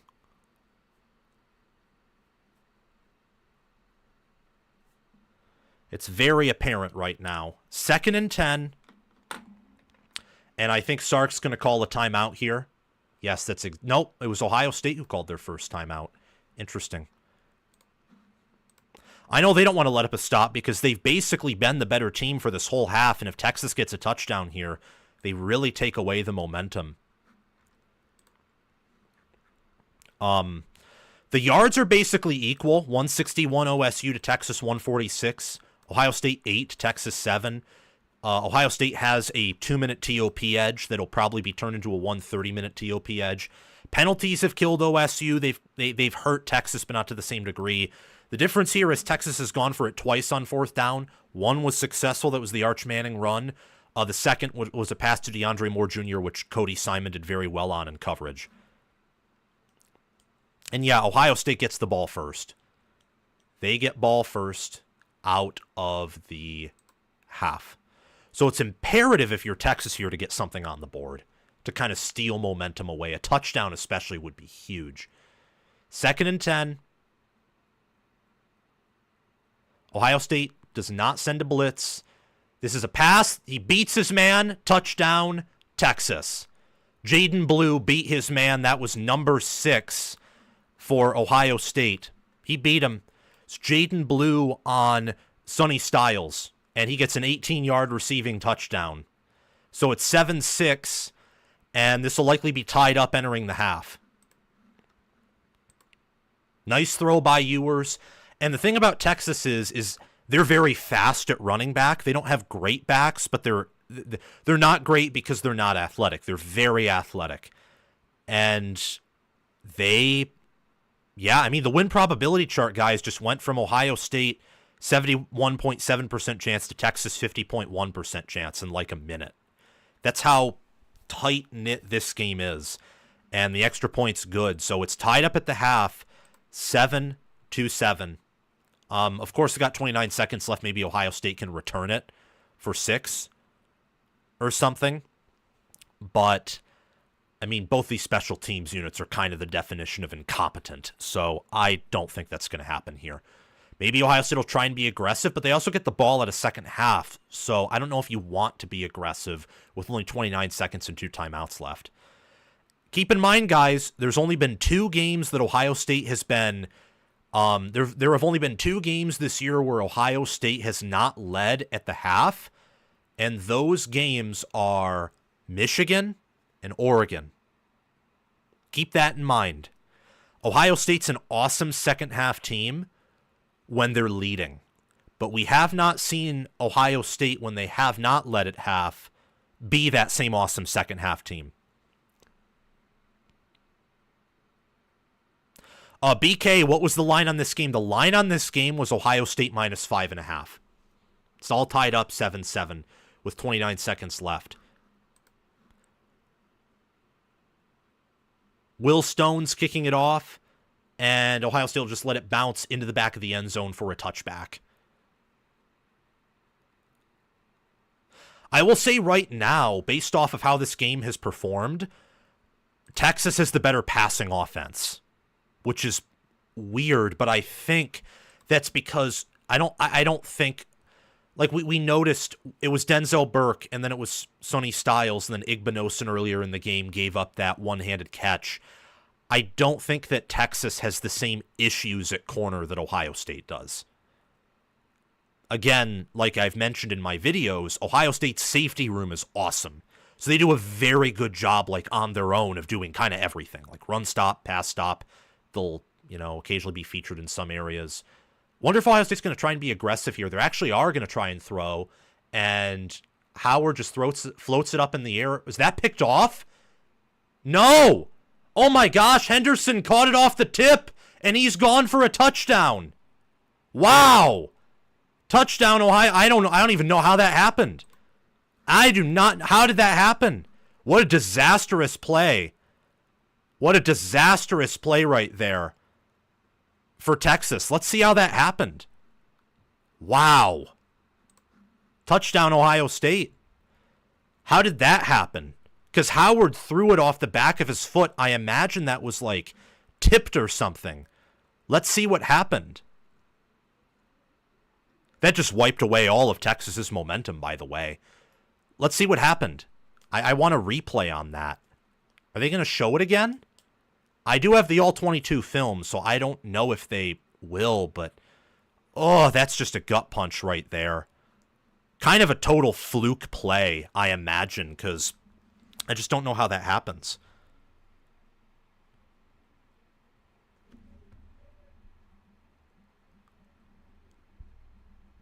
Texting a friend of mine. That's insane. They're not going to show the replay. Let me see. Oh, it was a dump off that was just well blocked, and Texas missed a few tackles. That's what it was, a dump off. Okay, so it wasn't a fluke. It was just a really good play by Henderson. Good for him. Wow. Now that right there completely steals momentum away. Holy moly. So they were just trying to see what they could get. 14-7 at half, says SFS Inverted. Thank you for the $5 super chat. We need to do something after half or we lose. I don't know if you need to. I mean, based off of what you just did, you're now leading at the half, and Ohio State has not lost this year when they've led at half. They haven't.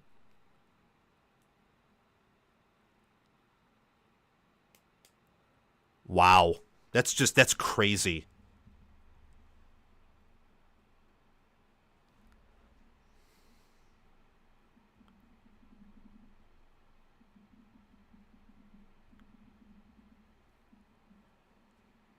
Wow.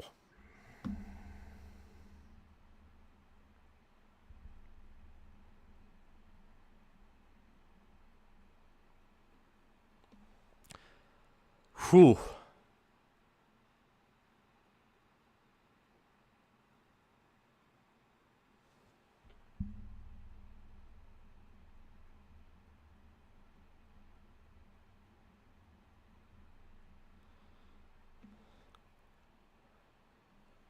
Yep, 13 seconds left in the second half.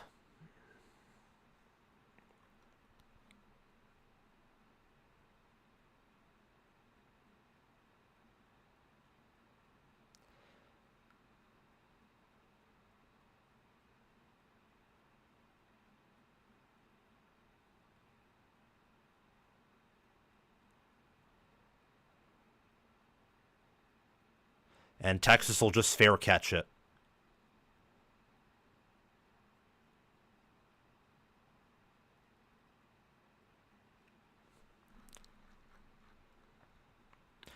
Andrew Hay, massive breakdown in defense by Texas. Yep. Indeed.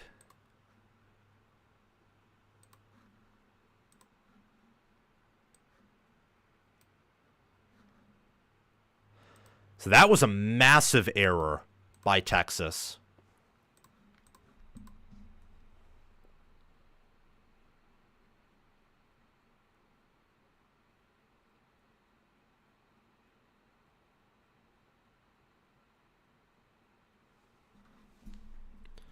Wisner picks up about a gain of 13, and Texas calls a timeout.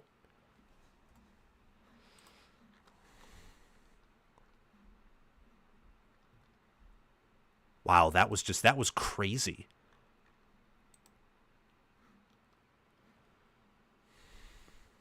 By the way, after that run, Texas has more rushing yards than Ohio State does. Pretty insane if you ask me. Pretty crazy. Texas D coordinator as a parlay. Yeah, what he had Henderson 1 total touchdown, or Henderson anytime touchdown. That's what he had.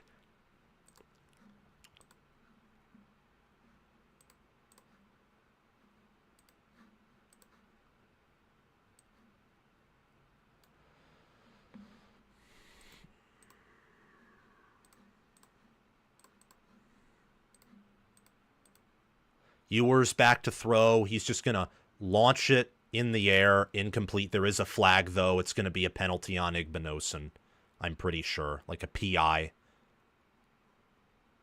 Wow. I mean, what I will say is that one play gives Ohio State some momentum and cushion, but I wonder if Texas might still have the momentum, and that was just kind of one play where the athleticism takes over.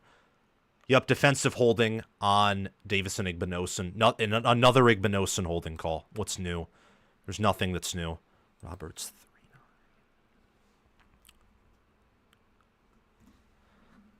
So Texas will have it like at the where are they going to have it? There's another timeout called. Who will this one be by? I think, nope, it's by Ohio State. Ohio State wants to make sure they don't get caught with their pants down like Texas just did.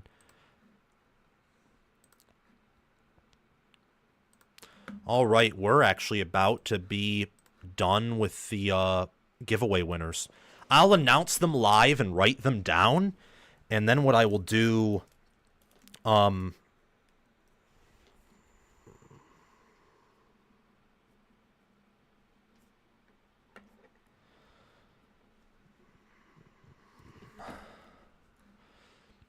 what I'll do is I'll make a community post and post the winners of the giveaway in my comments until all of them like have received their winnings.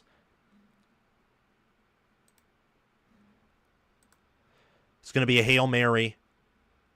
Ewers is going to step up in the pocket, just heave it downfield. What will happen? It's going to be knocked around and incomplete. So it'll be 14-7 at the half. Close game. And Ohio State will receive the ball out of halftime. They right now are given a 72.9% chance to win.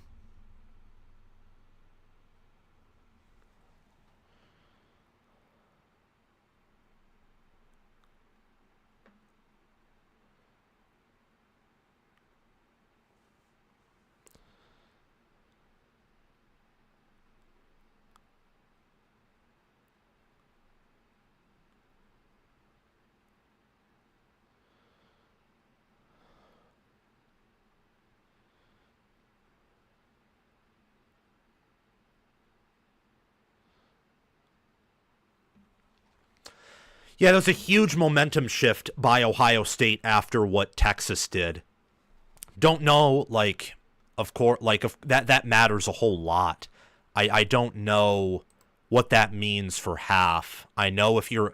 I think the momentum right now, lean OSU, but pretty equal, because that play, that 75-yard play is not sustainable. It's just, by how the game's gone, it's not sustainable. That's really the only successful long play OSU's had all game. So the Buckeyes will have to do something else to get considerably more points. Pick a winner.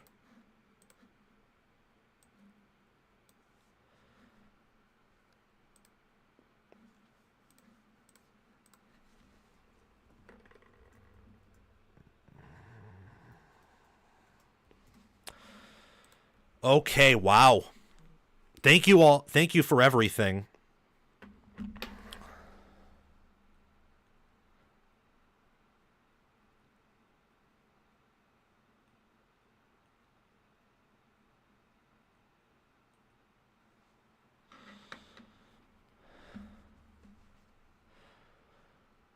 I don't think they're going to put Arch Manning in. Ewers hasn't lost the game yet. I thought that he would have to absolutely be terrible for them to put Arch Manning in. And yeah, I mean, he threw that touchdown. Ohio State 27-17 wins, says Exotic-T. I can very easily see that happening. Someone said refs helping Texas as much as they can. Blasphemy. That is blasphemy. They called the face mask. They called the false start. I've seen Ohio State's DBs holding Texas's wide receivers with semi-consistency. But whether Ewers hasn't thrown it in their direction because he's inconsistent, or whether they've been called, it is what it is. The refs are calling a good game. They're not being biased toward either team.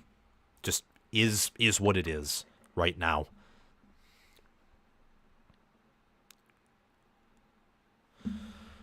Alrighty.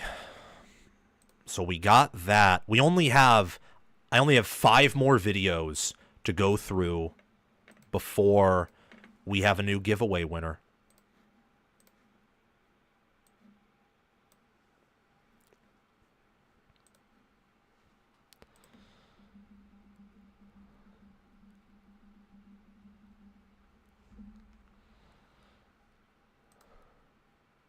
That's funny. Wait, 54.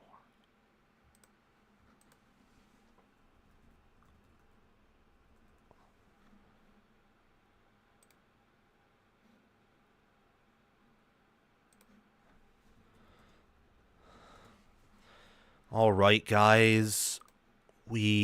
Wow, this is crazy that I'm almost to the giveaway.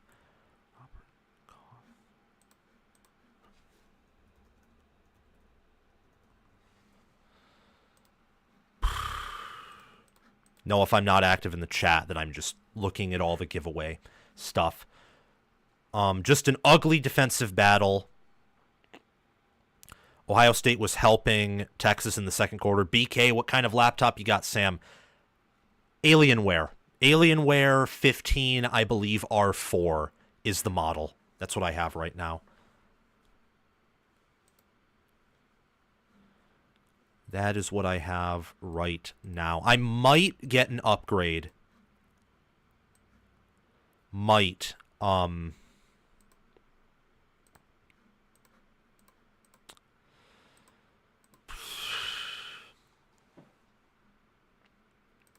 might get an upgrade like next year, depending on how much money I make in like whether it's the winter or even this month, the rest of this month for like preseason content, the national championship. Robert Lysenko 29.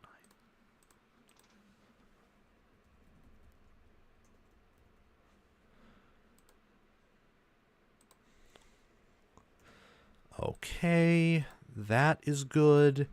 And then guys, the minute I'm done filling out all the names, what happens is the giveaway. I'm just going to draw names on the pinwheel. Yeah, I mean, what really was the whole difference in this game was to start. It's so weird. Like, Ohio State was able to run the ball early, And ever since that first drive, they have not been able to run the ball. And Texas has gotten, like, the past 2 or 3 drives have shown that Texas can run. No one can run consistently on OSU. Their defense is too good. But Michigan was able to inconsistently run. Yeah, like, let me see the replay here. It was just a screen pass that Texas read very poorly. That's what happened. They got caught being greedy on defense a bit, and Henderson's just so fast that he'll turn that into anything.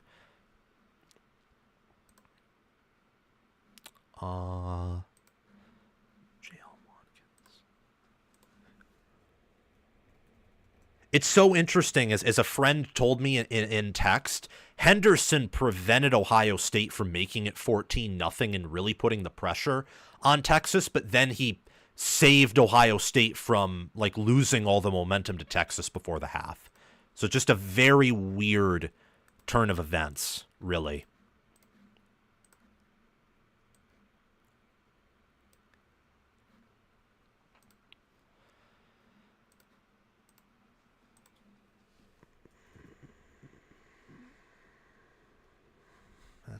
Is that it? Yes, that is it. Okay, so guys, okay, Mega, let me do the pop-out chat now that, like, I don't have to worry about any giveaway stuff. Let me do the pop-out chat.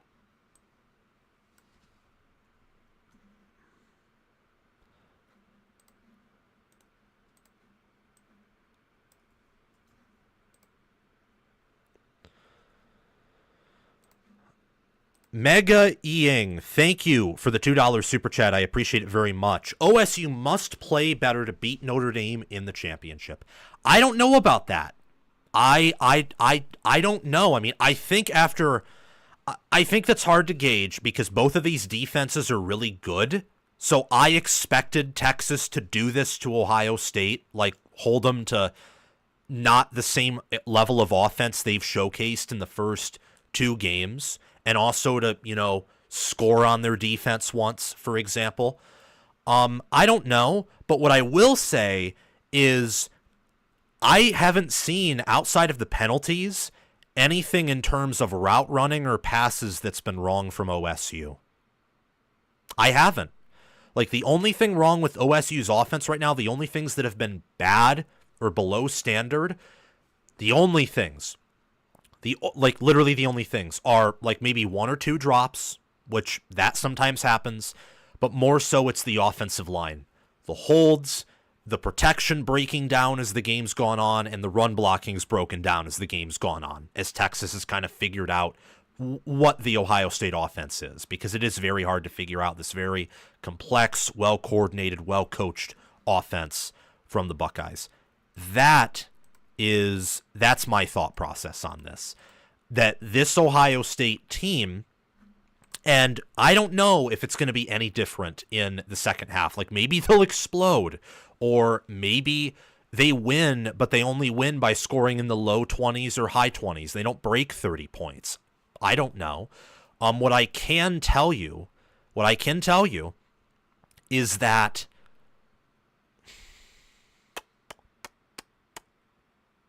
how do I put it? How do I put it? What I can tell you is that against Michigan, against Penn State, against Nebraska, I've seen a lot of what I'm seeing right now. Because against teams with good D lines and with defenses that can do well in coverage, that have good DBs, that have good defensive coordinators, the Ohio State offense is not 2019 LSU. It's not even 2021, 2022 OSU caliber. The offense is, in fact, I'd say post O-line injuries, the offense, like, I'm going to hold that. I'll wait until after the game to give that opinion. Depending on the result of the game, an opinion of mine that I have right now or that I'm formulating will go one way, which is like one way, or it'll go the other way. But thank you, Mega Eing, for the $2 super chat. I appreciate that very much. Brutus Smithers, penalties. Yes, penalties have killed OSU. I think they've arguably killed 2 of their drives. They have to get that under control. And the punch from Henderson, too, that's very uncharacteristic of him. I don't know what happened with that. Sark is 2-7 when trailing at the half. Yeah, it was very critical, especially with getting the ball out of the half, that Ohio State got that touchdown, because neither of these two teams this season have been particularly good when they don't have a lead at the half. I mean, Texas has only not led at the half in one game against Georgia, 0-1 this year. Ohio State, when they have not led at the half, is 0-2. So not a huge sample size, and Texas in the final 10 minutes of the game looked like the better team, but Ohio State is the lead. For the first 20 minutes of the game, they looked like the better team, and they get the ball at a halftime with some potential good second half adjustments to be made. Hey, Captain Biggie, thank you for being on. I appreciate it a lot. Go Big Red. Go Buckeyes. Go Longhorns. I'm going to quickly get some food and my drink from downstairs. That's what I'm going to get right now. And then we'll be back up to do the giveaway. And I'll do that while we are, while we're live. So 14-7 at the half. Ohio State leads it. Crazy good game right now. By the way, guys, we're only 37 likes away from 200. Get us up to 200 likes if you don't mind. And I didn't put the Discord server down. That's unfortunate. I'll just mention it, and that way I don't have to, this way people can join the Discord server. Like, guys, if you haven't already, I'm updating the pinned comment. Join the Discord server. It's simple. We've gotten new active members who just, love football.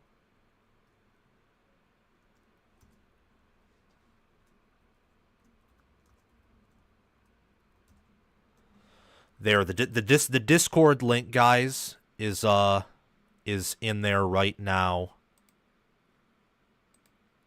Michigan beating them last game of year kind of implies U of M is better. No, it doesn't. It doesn't at all. But what I will say is it implies that OSU had weaknesses. Like, yes, Ohio State was brain dead at coaching staff in that game, which is really the reason why they lost. But if Ohio State was like 2001 Miami or 19 LSU or 20 Bama, it doesn't matter if their staff has a brain dead game plan, they still win. That game was a combination of Ohio State's staff being probably arrogant, and then number two, they do have roster weaknesses. Like, their special teams are suspect, and their O-line, I'm hoping you all are seeing it in this game, the O-line handicaps the offense. I mean, this could be a 2021, 2022 level OSU offense with the running backs they have and Jeremiah Smith and Will Howard being as good as he is, but the O-line isn't good enough for that. If you have a good D-line, you will cause issues. You will cause holds.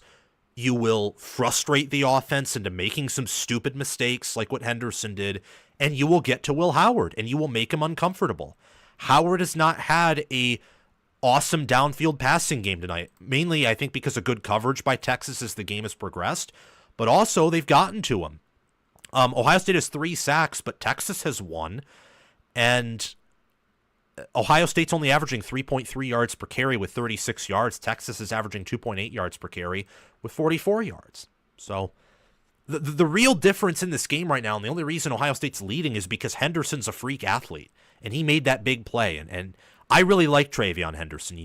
The punch that he threw is very inconsistent with the type of man and high character that he has. Just think that was an emotional moment.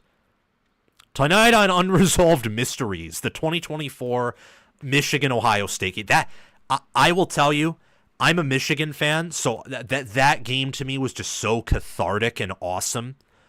But from an objective analyst standpoint, which is what college football with Sam is, I wanted to vomit the whole game. It was bad. It was a horrific, terrible game. It was awful. It was not good football, to say it.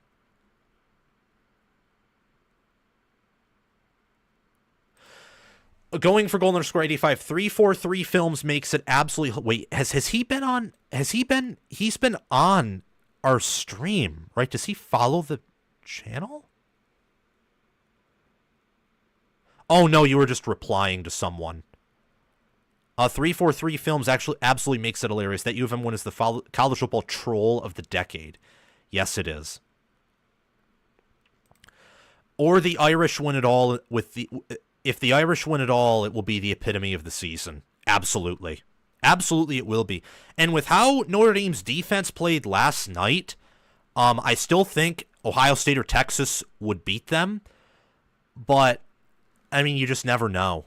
Okay, I'm going to go get my food, then we'll do this giveaway. I'll be right back, guys.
Forgot I was on mute there, but okay, we're back.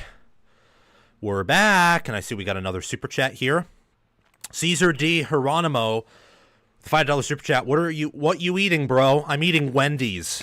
Parents were kind enough to pick that up when my dad was getting home from work. I still live at home with my parents. I'll be hoping to move out once I'm done with my bachelor's, which actually, As weird as it sounds, because, like, sometimes I think, like, oh, if only I was, out of the house, because, like, that's what everyone does. But that's actually not true. For much of human history, people lived with their parents for, like, a while after they turned 18.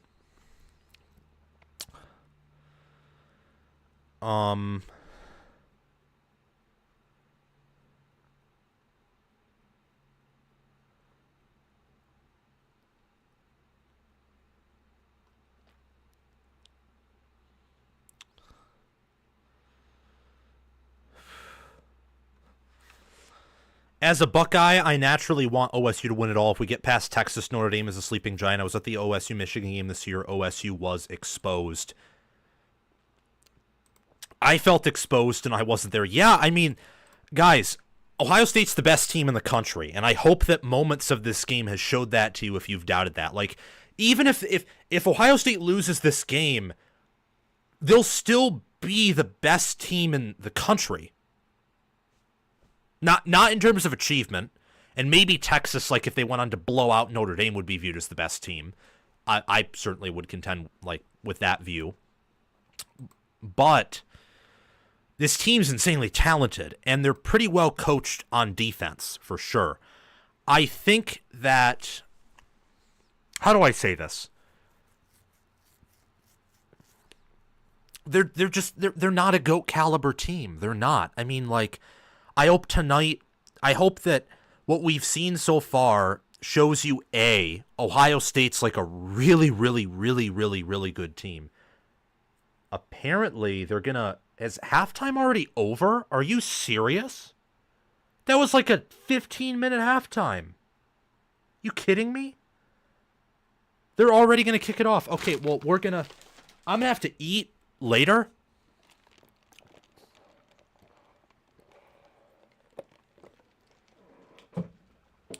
And we'll announce the winners of the giveaway at the next commercial break. I didn't even know that. Wow, that was a fast halftime. That's all I'm gonna say.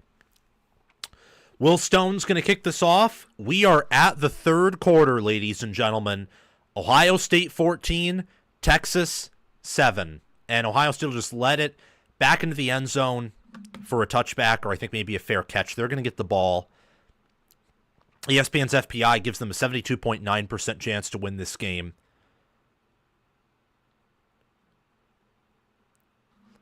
They're going to come out on offense. Will Howard, Travion Henderson, Jeremiah Smith. Jeremiah Smith, by the way, how many receiving yards does he have? He has 3. So Texas has done a very good job of limiting him. He has Trace receiving yards, 3. Wow, did not expect that to happen. They are going to try and run with Henderson. No, it's a play action, and Ibuka picks up a first down, about a gain of 14, maybe 13. Faked me out. Thought it was going to be a run.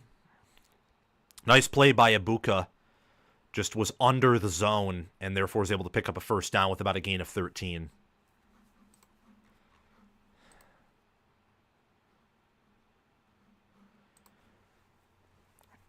14:30 left in the third quarter.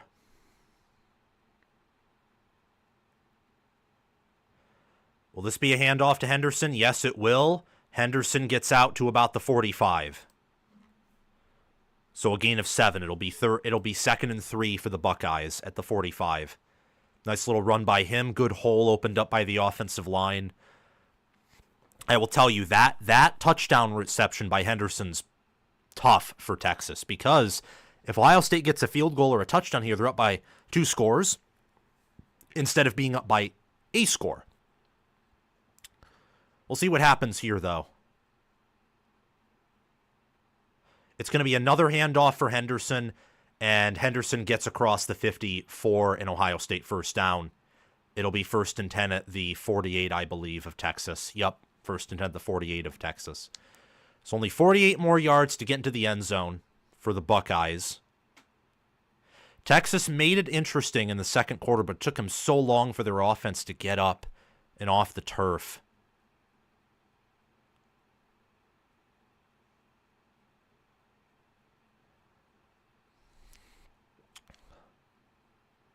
It's going to be a play action. Howard throws a pick. He threw it right to David Benda. He tried to get Jeremiah Smith. Benda baited him, and Texas has the ball. Picked off. Howard throws his first interception of the college football playoff. Unbelievable. That was a forced throw to Smith, and Benda picked him off. Wow. Holy cow.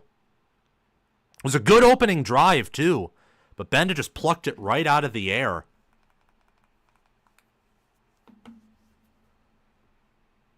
And now Texas's offense comes on the field. Yeah, it was a comeback route, and Benda just picked it out of the air. So first turnover of the game. Texas has the football. It is going to be a pass out to Quintravion Wisner, and Wisner gets out to the 40. So that'll be a first down for Texas. They get a pick. They get the ball. And Ohio State's second half reception from the kickoff is just empty. Good job by the Texas defense. It's going to be a run for Wisner. Wisner's able to bounce a little bit to the outside. Only pick up about a gain of 1, though. Maybe 2. So it'll be 2nd and 9 from the Texas 41.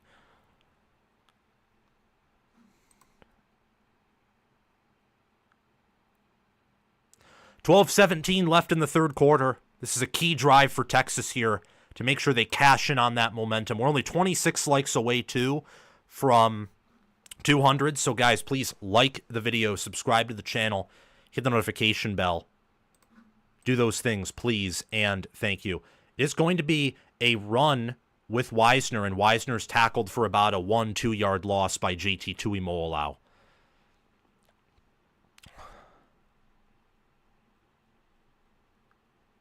So it'll be 3rd and 11, 3rd and long for Texas. Can they convert this?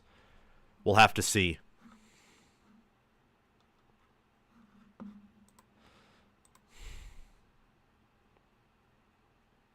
Ohio State's defense is the best third quarter defense in the country. Well protected, Ewers is. Ewers is going to throw it, and he's got it out to Wisner, but Wisner only gets about maybe a gain of 5 or 6. It's going to be 4th down. Texas will have to punt the ball away. Yeah, it gets out to about the 45, maybe 44. So it'll be 4th and 6, 4th and 5 for Texas. They'll have to punt the ball away, flip the field.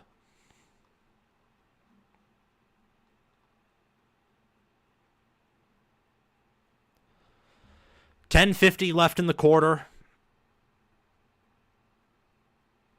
Michael Kern is going to punt it away. And what are they looking at now? Who called the timeout? Or are they looking at something? Or is someone injured? Maybe someone's injured. I can't see exactly what's happening, but they stopped the clock. They haven't called the timeout yet. Oh, there's an Ohio State player down. Looks like 2 of them. I hope that they're... Nope, it's Cody Simon. Cody Simon's down. He's banged up. Looks like medical staff's looking at him. Hope he's okay. Yeah, Simon's able to get up off his up under his own weight. Good for him. Good for him.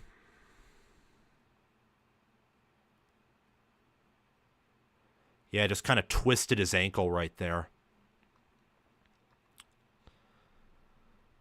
So Texas is going to have to punt this ball away and hope their defense can help them, flip the field and gain some momentum. Again, huge stop by the Jim Knowles defense, by the Silver Bullets. They'll punt it away. Michael Kern will.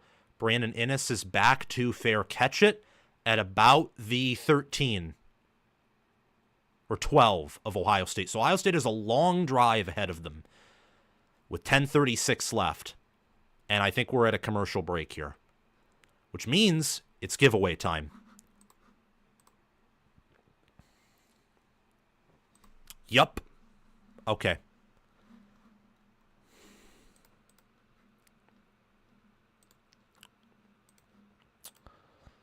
Okay, so giveaway time. We're going to spin, then I'll write down a winner. That's how this works.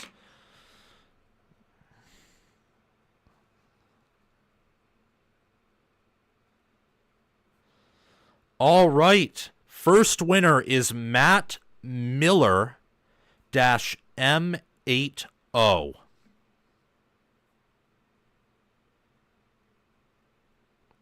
That's the first winner of the giveaway. Second winner is...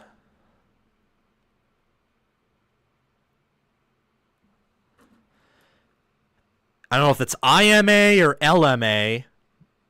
And then 5 Starman. It's the next winner.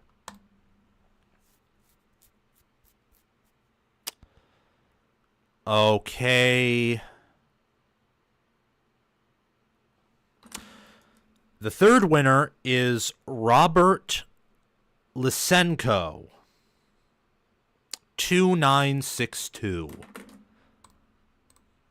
And then the fourth winner, and the winnings, by the way, $20 Visa gift card that you can spend on anything, and a $20 gift card from my merchandise store. Fourth winner is Southpaw 42. I'm going to post these on my YouTube community notes. Thank you for all of that, guys. I appreciate that a lot. Really do. Like, it's fun giving back to all you guys.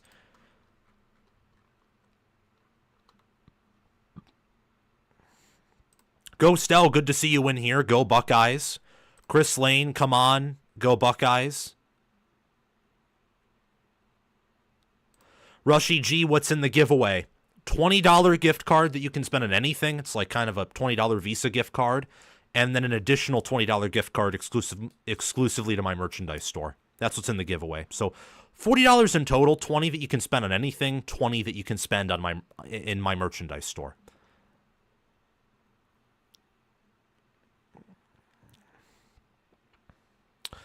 BK, you deserve to at least eat one of the... Sam, you deserve to at least eat those fries warm. I can eat cold fries. Cold fries aren't too bad. Let's see what Ohio State can do, though, from their own 12. They're pinned... They're pinned deep in their own territory. Let's see if they can go on a long drive here, maybe get an explosive play. Quinshon Judkins is in the game, by the way. Texas winning the turnover battle, but Ohio State still winning the game. Their defense is showing up pretty big. Emeka Igbuka gets on the end around, and he only gets back to the line of scrimmage. So it'll be 2nd and 10. No gain on the run right there.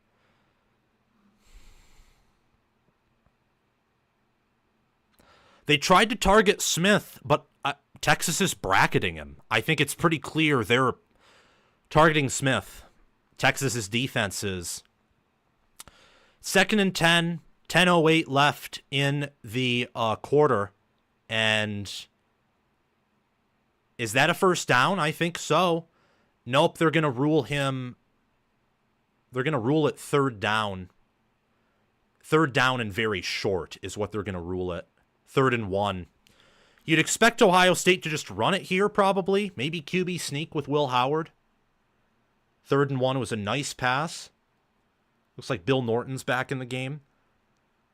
Yes, he is. Number 15, the nose tackle. Yup. Looks like Will Howard's just going to QB sneak it.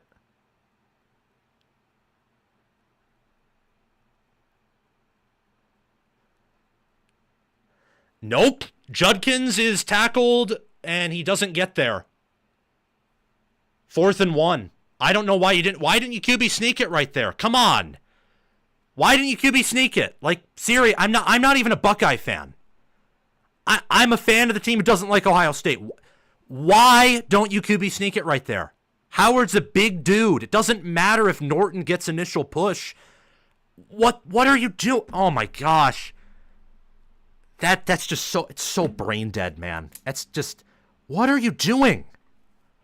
What are you doing? Come on. And then on top of that, it's like a half yard. You can't even get push. Silas Bolden is going to have this. He's just going to bring it out like past the 25. Past the 30. Be 1st and 10 for Texas at their own 33. Just what are you doing? Seriously.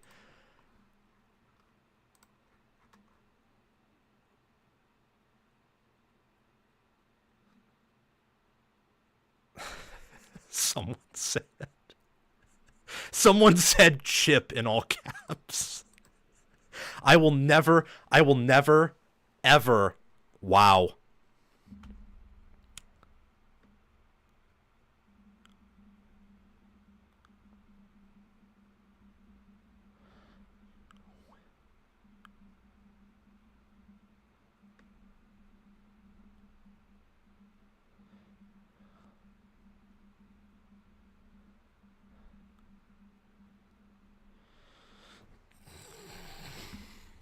Wow, that's insane.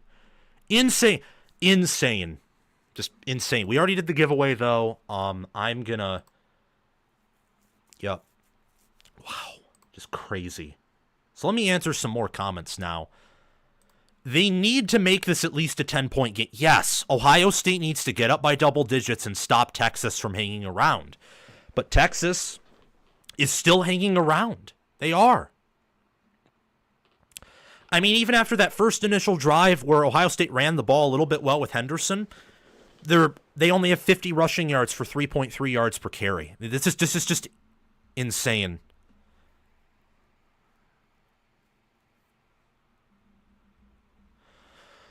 Oh my gosh, wow. And half the third quarter is basically gone already.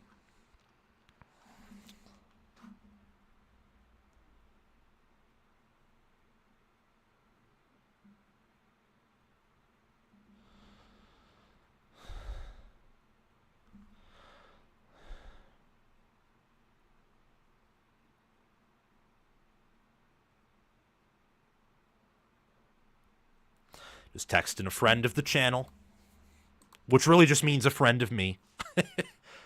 Okay.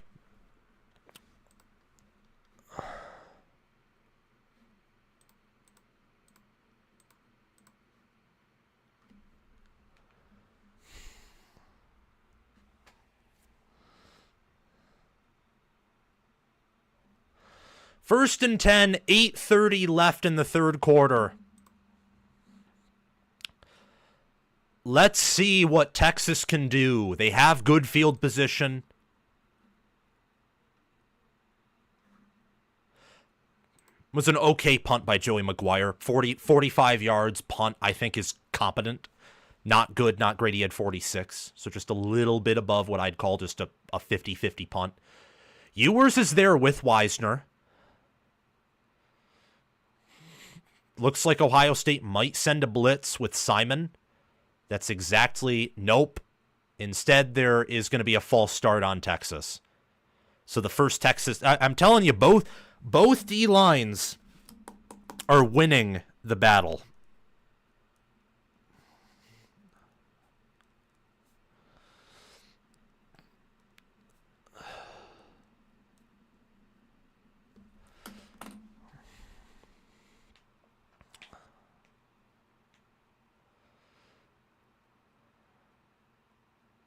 So it's 1st and 15 from their 28. It is going to be a handoff. No, it's almost picked off by Hancock, who's thrown in the direction of number 5 for Texas, Ryan Wingo. Nearly could have been picked off and housed for 6. Not a good decision by Ewers there. It was a little RPO. Hancock just didn't read it properly, but that was almost picked off. Wow. Hancock read it just a second earlier. Would have been a pick 6. Game would have been probably over. 2nd and 15. They are going to hand it off to Wisner. Wisner gets about out to a little past the original line of scrimmage, I think. Yeah, no, to the original line of scrimmage. Gets about a gain of 4 on the ground, maybe 5.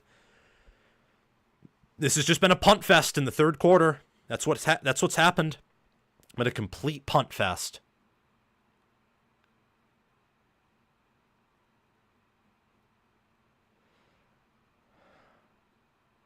Ohio State looks like they want to send a blitz. They do. Ewers is going to dump it off to Wisner. Wisner picks up a first down, and what is it? Genius play. Because Ewers is going down, just pitched it to the side, and Wisner stayed up on his feet and picked up a first down. What a good play by him. Wow. Huge, impactful play. And was he down? No, he was not. He was not down. They're going to look at it. But the ball, I think, was out of his hand. Maybe they'll rule him down. I don't know. They're going to review this one. This is a game-changing play right here. I think the ball's out of his hand.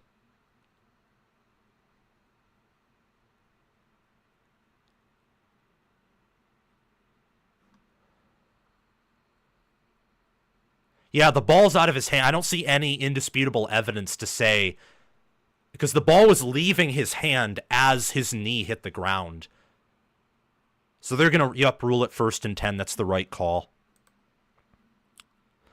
That was a nice little dump off by Ewers to Wisner, and credit to Wisner for being aware of that play. So it's 1st and 10 for Texas at their own 47. They pick up a first down, move the chains.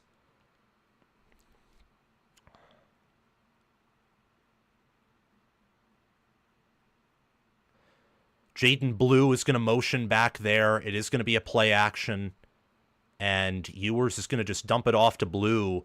Blue is just going to get into the 48 of Texas, of Ohio State territory. Pick about a gain of 4. Be 2nd and 6, maybe 2nd and 7. So they're in Ohio State territory. And Ewers got pressured again. So as I've said, both of these D-lines are beating both O-lines. But Ewers right now is making some pretty good improvised plays that I haven't seen from Howard outside of that screen that Henderson took to the house. Okay, so they actually rule it 2nd and 5. It is going to be a play-action dump-off to DeAndre Moore Jr. He gets out to the 46 of Ohio State, so it's going to be 3rd and 3 from the 46. Just dinking and dunking, making some slow plays. This might be go for it territory if you're Texas. Just maybe, given that they went for it on their own side of the field. Credit, it was 4th and 1 from the 49. Let's see what happens here, though. It is going to be a run for Wisner. Wisner picks up the first down. About a gain of 4. Out to the 42. No, 37. It's actually a run of 9 by Wisner. Texas is going to go with a bit of tempo here. They're going to hand it off again to Wisner. And Wisner just is tackled behind the line of scrimmage there in a little bit of a busted play.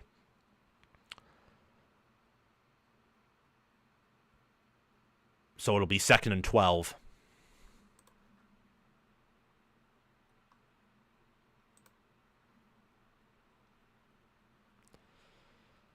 Both teams are averaging under 4 yards per carry.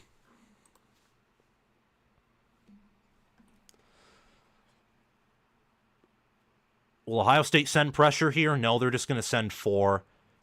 Ewers gets away from it quickly. Wisner gets in space. Wisner gets about a gain of 10, maybe a gain of 11. It's going to be 3rd down and short. Yep, 3rd down and 2 from the 34. We'll see what Texas does here.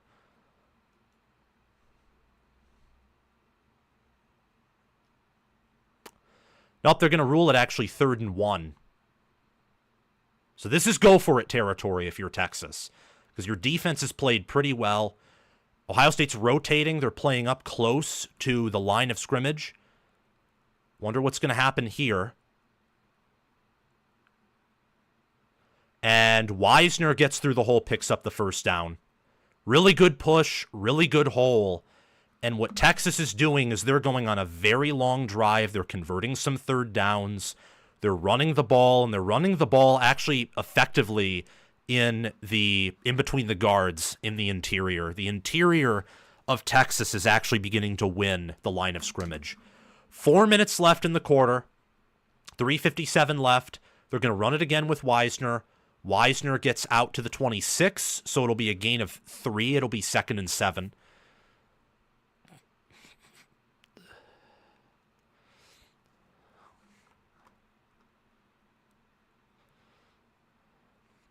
Texas is now winning the TOP battle because their current drive is about a 5-minute drive with 10 plays. It is going to be a play-action throw, and it's batted in the air. I think Ewer should have taken off. That was Tyleek Williams who batted that down. So it'll be 3rd and 7 from the 26. Yeah, if you're Ewers, you probably should run that. But I get it. It's just Ohio State's right as I said, the middle of the Texas O-line was winning. The middle of the D-line for OSU just won. Looks like Ohio State might want to send a corner blitz. They're not going to. And instead it's a wide open wheel route. And touchdown Texas. Jaden Blue again. Again. That's his 2nd receiving touchdown of the game. He gets on the board. And wow. 26-yard receiving touchdown. And Texas is going to tie this game up 14-14. Long drive, long touchdown drive. Wow. And they're right back in it. It's tied up again. 12 plays, 67 yards, 5 minutes, 18 seconds of clock. And this game's tied up.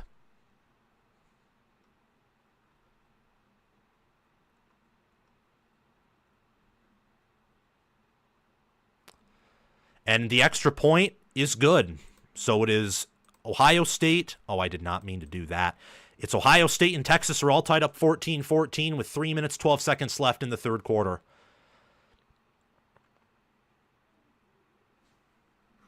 That's what it is right now. Those running back passes are the answer to these over-aggressive blitzes. Yes, you get it. This is the issue. This is what Texas has been able to do this game, is do enough of dink and dunk and make enough conversions to where Knowles is trying to just completely shut him down and I think win a little bit for the offense. And it's not working. Like, Texas is fast enough to get some points. Now, to be fair, there are a few things still in play. My original prediction of 24-17, my revised prediction that I mentioned on Corn Crazed and my live show yesterday, which is 21-17 Ohio State. Yeah. And then also my Twitter prediction at the beginning of the game, which wasn't really a prediction. If Texas wins, I'm not going to say I told you so. I'll say I told you so to certain things that happened, but I said it in the Twitter. I'm like, if I had to go all over again, I'd pick Texas. Doesn't count if they do win. It'll just be something that I'll mention like, hey, I mean, this is... We talked about this. I gave you 10 reasons why Ohio State can win. I gave you 10 reasons why Texas can win. And the 10 reasons why Texas can win showing out more right now.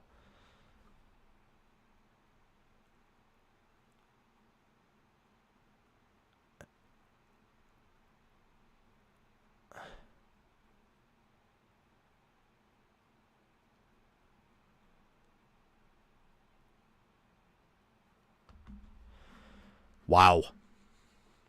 Get those likes up to 200, guys, by the way.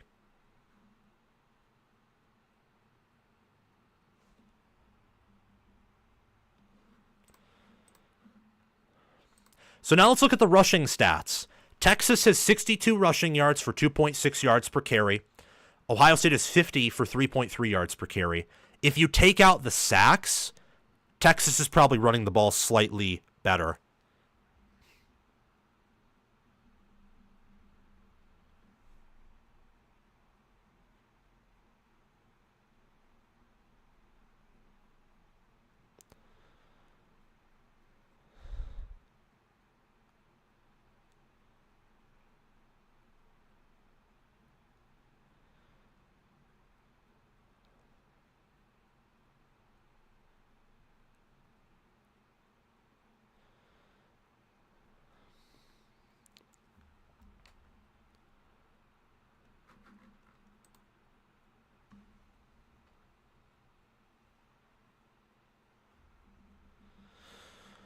Oh boy. Wow. And someone just sent in a super chat. SFS Inverted, thank you for the $2 super chat. I'm sick, bro. Well, it's tied up. You can win still. The ball's in Ohio State's court now. Ohio State's given a 52.7% chance to win.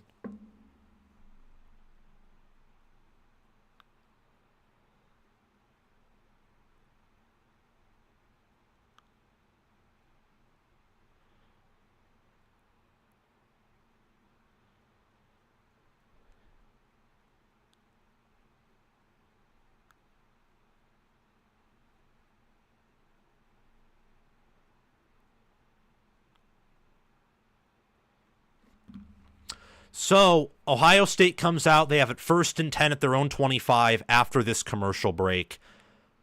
The Longhorns are... Oh, that's just a glitch. It doesn't matter. It says Ohio State has it at their own 1. They don't have it at their own 1. They have it at their own 25. It's just a little bit of a weird glitch. Yeah, these commercial breaks... Win the trenches, win the universe, except if you're Penn State. If you're Penn State and you win the trenches, you may not win the game because your QB play in big games is horrible, and you have James Franklin as head coach. I say that because we've seen Penn State crush Oregon in the trenches and crush Notre Dame in the trenches. Didn't matter. Didn't matter. Lost those games by an average of 5.5 points. It's weird, too, because teams don't typically score on OSU in the third quarter. Not even Oregon the first time around scored in the third quarter. Marcus Sutton, as a non-fan of any team in the semifinals, I'm enjoying the semifinal too. Good for you. I know that you're a Nebraska fan. Bull says, good game, by the way. Based Patriot Frog says, this series is huge for both teams. Indeed, it is a big series for both teams. Okay. So glad we have the giveaway done. Very happy about that.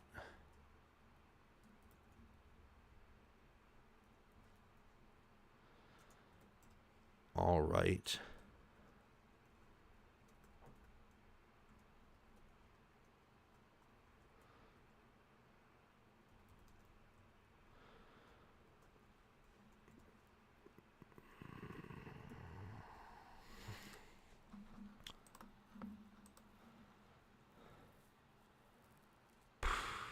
When are these commercial breaks going to end? This is like one of the longer commercial breaks, actually. DeMoney 5675. I'm getting nervous, Sam. All I'll say is you didn't make an over aggressive prediction. From what I don't remember, DeMoney 5675. I don't think you made an aggressive prediction, so I won't say this for you. But all these people who were making fun of me for saying that Texas could win, I do my job. I do my job.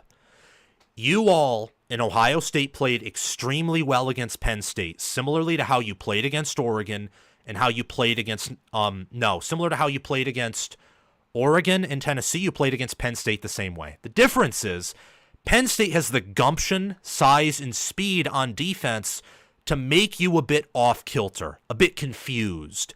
And they also had enough of an offense to get a few points and maybe in a different universe score 20 offensive points on top of the pick six. Texas is Penn State with probably a deeper D line, and on top of that, I would say there's a flag apparently where Malik Muhammad's down. Hopefully he's okay. Or it's Andrew Mukuba. There's a flag on the play, though. Wonder what that's going to be about.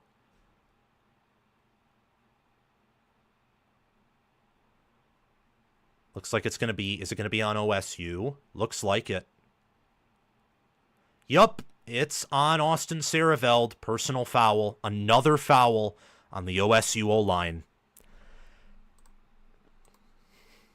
This game is not helping my accusations whatsoever. That just gave Ohio State a first down, by the way, but at the 25 again. Basically canceled the play that happened. This game's not giving me any confidence in Justin Fry. Like, this is kind of reinforcing my opinion that Fry should be fired even if Ohio State wins it all. Just not good.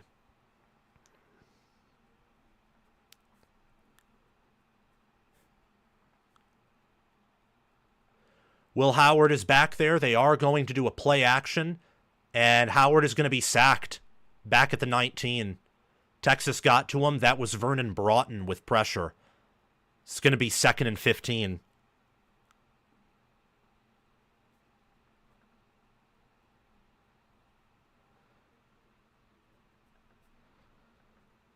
Whew. Second and 20. Wow, that was a big loss. 2nd and 20 from the 15. Texas now given a 56.2% chance to win per FPI. That's their second sack of the day. 2:10 left in the third quarter. Jeremiah Smith's kind of lined up in a weird tight end formation. They are going to hand it off to Henderson. Henderson gets about a gain of 5. Maybe gain of 4. So it'll be 3rd and long.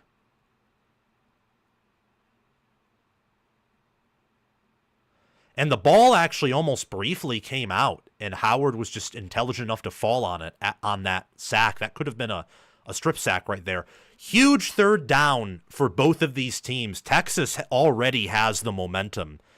All the pressure's on OSU. If OSU can pick this up, though, they can maybe do something about it.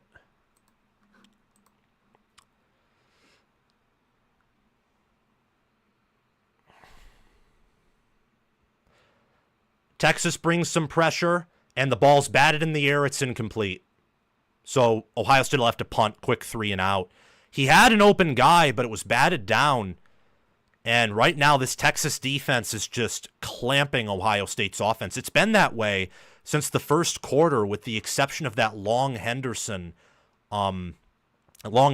screen pass, which was just all him and his O-line.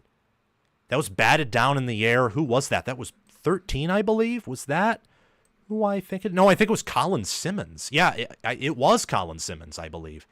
Joey McGuire's going to punt this ball away, and it's going to be fair caught at the 38 of Texas, where they'll have it 1st and 10 with 1:03 left in the third quarter. Texas now given a 56.7% chance to win this game per FPI.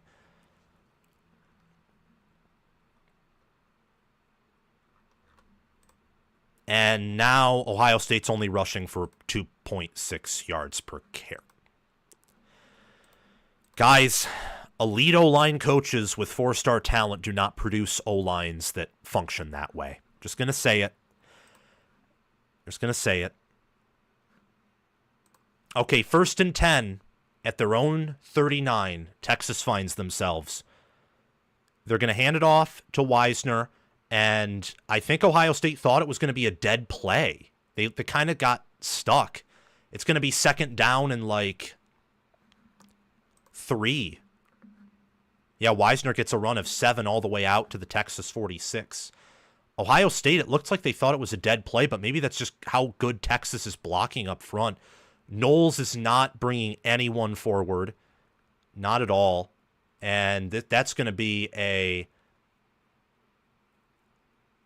2-yard loss is what that's going to be, I believe. Yup, that's going to be a 2-yard loss, and that'll take us to the end of the third quarter, I believe. Nice play by the defense. I think Ewers just should have thrown that ball away, but it is what it is. Yep, that's going to be the end of the third quarter. It's going to be 14-14 at the end of the third quarter, ladies and gentlemen. All teams have all 3 of their timeouts. We have the 2-minute warning. Texas has possession on what will be a very critical 3rd and 6.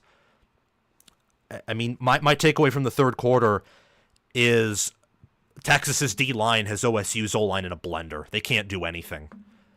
And because they're bracketing Smith on top of that, the O-line helps Ohio State's offense do everything because it keeps them from being one-dimensional, and Smith's their biggest target. And Jeremiah Smith has a grand 3 yards receiving. 3. Through 3 quarters. He has 1 receiving yard per quarter of play. It's unacceptable. That has to change in the fourth quarter if Ohio State's going to win. Brutus Smithers, Buckeyes laying a monster egg. Yes. Yes. As a Texas fan, I can admit we have had the easiest path here. I think that Penn State actually had the easiest path, which is why I think Penn State's season's a bit of a failure. Now, if OSU loses this game, the season's a failure too, and I'll probably do a live reaction because A, it's a huge game, and B, I'm tired. But my goodness. But both fan bases have nerves.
Wow.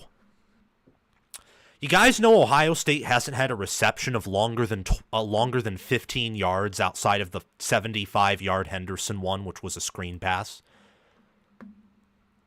Lunatic Fringe will come out again. They can't.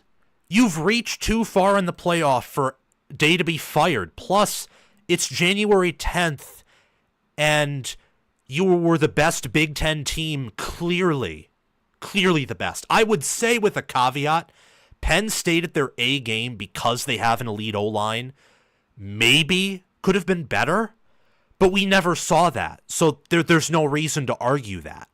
Like, you were the Big Ten's best team this year. Therefore, I don't think Day can be fired. I'm not saying you're saying that. I'm just saying that to the Lunatic Fringe, no matter how big they are or not. Yeah. It's 3rd and 5 from their own 43. What's Ewers going to do here? Ohio State does not send pressure, and that's going to be just over the head of number 2. So Texas will have to punt this ball away. That was Matthew Golden. Just over his head. He had Igbinosun beat, but the throw wasn't good. So Texas will have to punt. Again, 14:55 left in the game. Make sure, again, to like the video. We're only 4 likes away from 200. Please and thank you. Michael Kern punts this ball away. It'll be fair caught, I think, inside the 10 for Ohio State. Or at least inside the 15.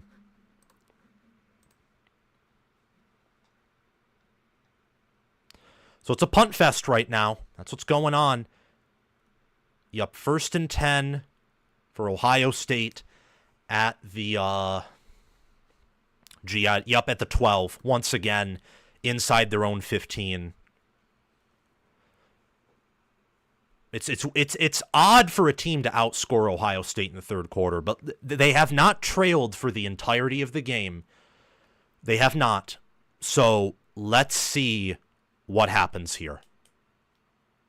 14:47 left in the game. This is where the game is decided. It's the fourth quarter. Howard is back there with Henderson. It is going to be a play-action fake. They're trying to look for Jeremiah Smith deep, and there is a flag. Muhammad was covering Ibuka. He had to pull him down because he was beat, and it's going to be a PI flag. It'll be 1st and 10 for Ohio State from their 27. So they go downfield, and they get some field position from that. Good play by Howard. Good play by Ibuka.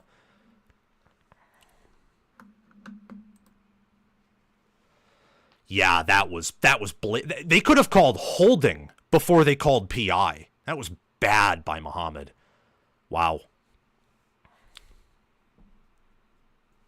Now my nerves are getting like really, really there. Like, I'm shaking now. Will Howard, it's going to be a little bit of a screen dump off to G. Scott, and Scott's tackled for 2 yards behind the line of scrimmage. So it'll be 2nd and 12 for the Buckeyes.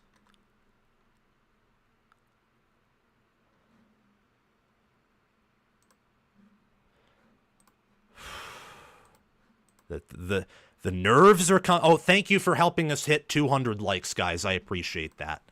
I appreciate that a whole lot. 2nd and 12.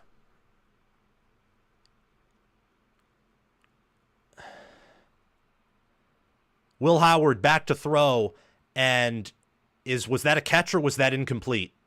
I think it was that a catch? Yes, it was. G. Scott Jr. fell down. It'll be a gain of just 4, so it'll be 3rd and 8. Another 3rd and long for Ohio State. Ohio State on the day is 2 of 8 on 3rd down. Texas is 5 of 13. This is something we saw in the Orange Bowl, where Notre Dame's superior 3rd down efficiency really helped them and win the game. It was close. It was back and forth, much like this game.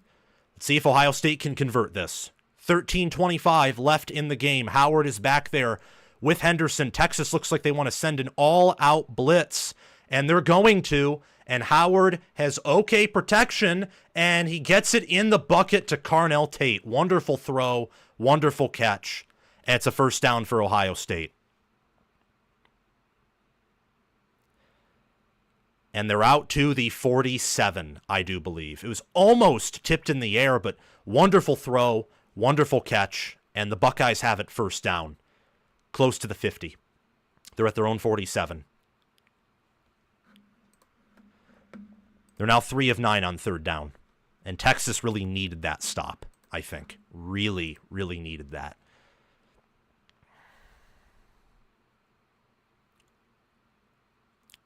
It's going to be a play action for Howard.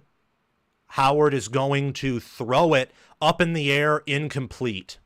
Was looking for Ibuka deep, could have been picked off. Ibuka played a little bit of defense. That was actually a good play by him. Let me see. Yeah, that was just... Texas is being very smart here. Like, they're disguising their coverages, and it looks like Howard is maybe throwing into single coverage at first, one-on-one, but then he ends up throwing into double coverage. Could have been caught by Ibuka right there. Kind of lucky that wasn't picked off, though, and it was a little bit too high. Just couldn't bring it in. So it'll be 2nd and 10 for the Buckeyes.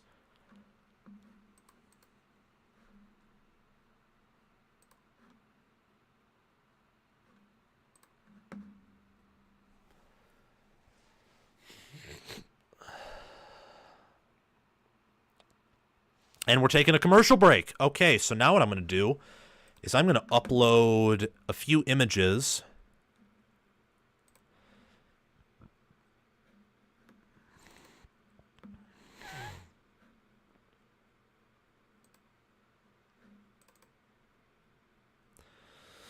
Okay, I'm just combing through the images here. That's what I'm doing.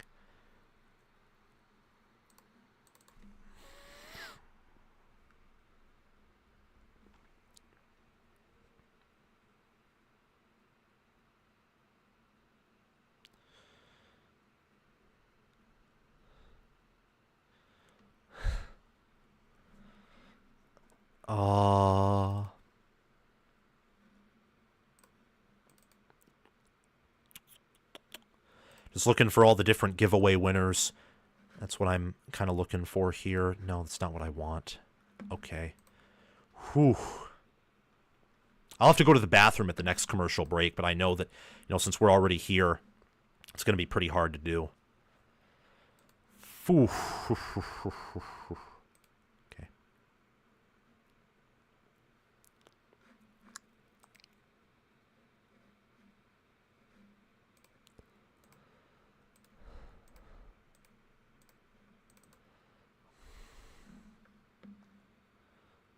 Nope, that's not it. No. Just looking for the images to upload because I want to show, evidence that these people won. Nope. Nope.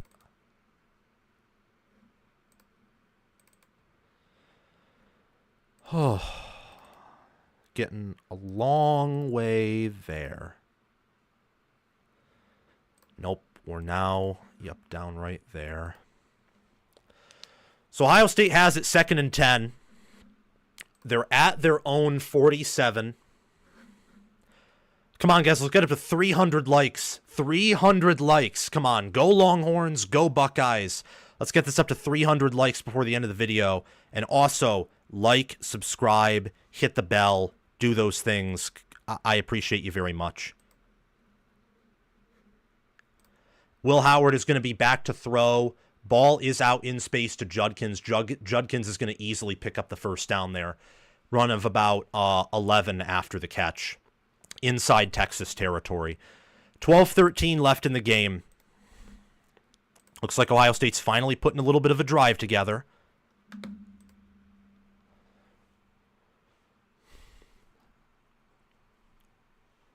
Finally putting a little bit of a drive together. Ohio State is.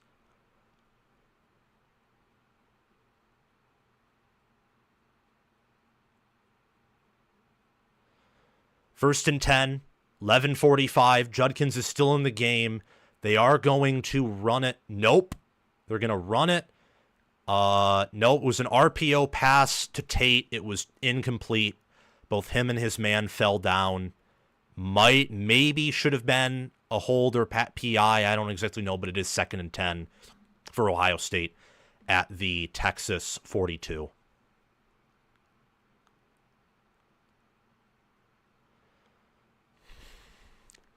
Howard back to throw. Texas only sends 4. Judkins has it. Judkins, I think he gets out to the 35, close to the 35. Nope, that's about a gain of 6. It's going to be 3rd and 4. 3rd and 4 from the 36. Wonder if maybe Ohio State will try and run it here. They look like they're going to do a tight package. Maybe they run it to try and, like, go for it on 4th down or something. They're given a 60% chance to win per FPI, by the way. Ohio State is. Texas is bringing in some of their big boys. Henderson's in the game at running back. We'll see what Ohio State does here. They're outside of field goal range. And there was movement. False start on Ohio State's O-line. You know, I look at that elite coaching by Justin Fry. I feel completely vindicated by this game that Fry is pathetic. Pathetic. I mean, I know they had 2 injuries, and I think Simmons and McLaughlin are awesome players, awesome people. I think the world of them. They're going to do well in the NFL. However, Ohio State behind those 2 still has a lot of 4 stars and 5 stars on the O-line. Under no circumstance should they rely on their skill position talent as much as they do. But Ohio State can pick this up still. It's 3rd and 9 from their own 41. Texas only sends 3. They got G. Scott Jr. right there. Scott is going to not pick up the first down. He's going to get maybe 2 3-yard short. It's going to be 4th down. Ohio State will probably go for this. That was nice job by Scott not falling down after initial contact. But Ohio State's offense is going to stay on the field. This is a huge, huge sequence. Huge sequence for these teams. It's going to be 4th and 3, 4th and 2. Didn't quite pick up. Yep, 4th and 2. Do they run it? Do they pass? What do they do? Now I'm anxious now.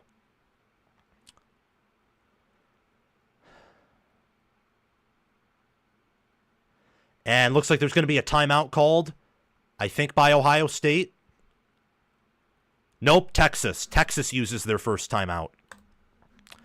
So it's 14-14, 4th and 2 in Texas territory. This is a key play of the game. Ohio State right now only given about a 52.3% chance to win this game per FPI. We got commercial break. This is a good game.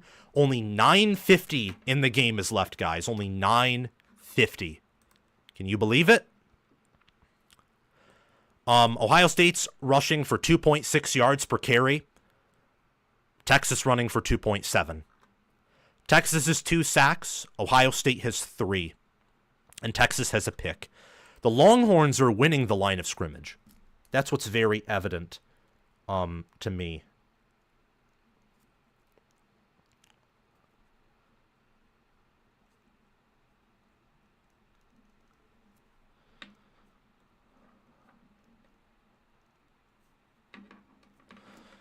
Wow.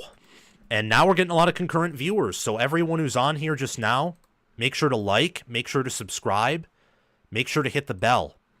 If you haven't already, please do those things. I'd appreciate.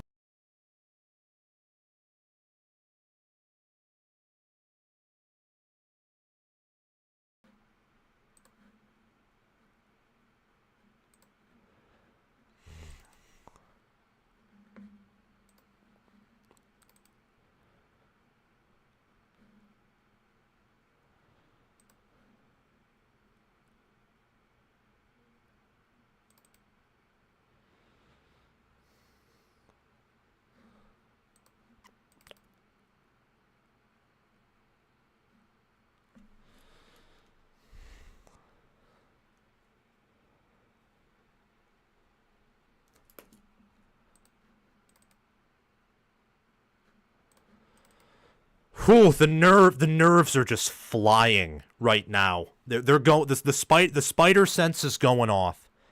It really is going off, guys. Whew. So it is 4th and 2. Ohio State's offense is going to stay out there. They're going to try and pick this up. That's what they're going to try and do.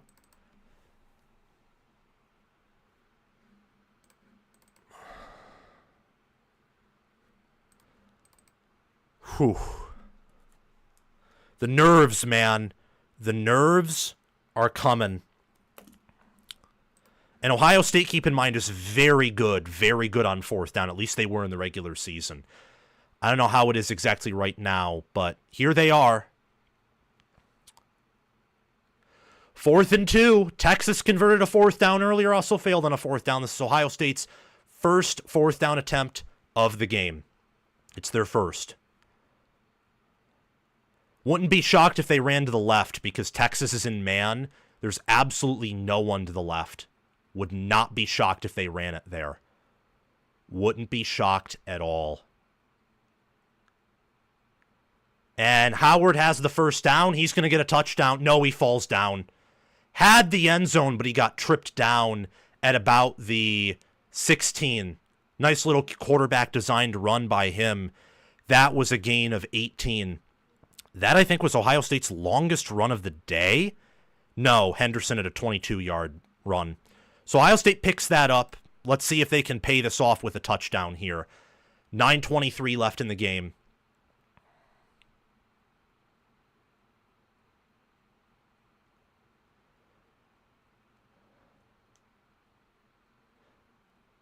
First and 10 at the Texas 16. It is going to be a fake end around to Ibuka. And Ibuka actually gets, like, with his speed, inside the 10 of Texas. So now Ohio State's really driving. They get inside the 10. They have all the momentum now because it's going to be 2nd and 2. Don't know if I see how Texas is going to stop these guys right here. Probably will be a touchdown Buckeyes before we know it.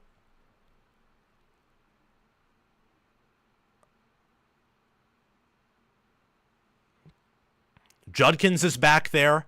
About 6 yards behind Will Howard. Wouldn't be shocked if they just tried to run it up the gut. 8:29 left in the game.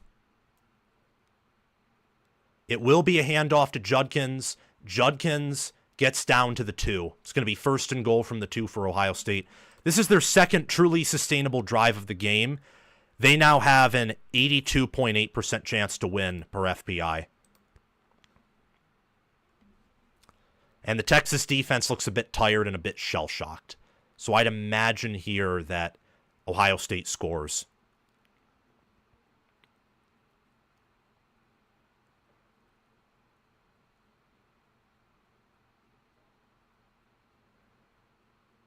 First and goal from the 2. Will it be a QB run by Howard?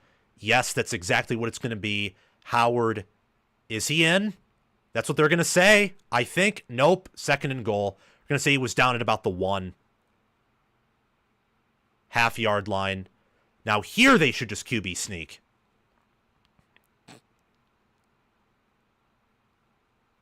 Yeah, he was down.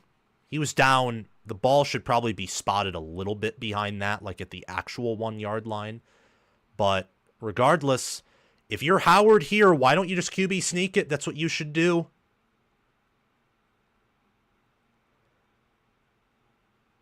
And Judkins easily gets in, touchdown Ohio State. Buckeyes take a massive lead in what has been a close game this whole time. They have never trailed in this game so far, only tied or led. They're up 20-14.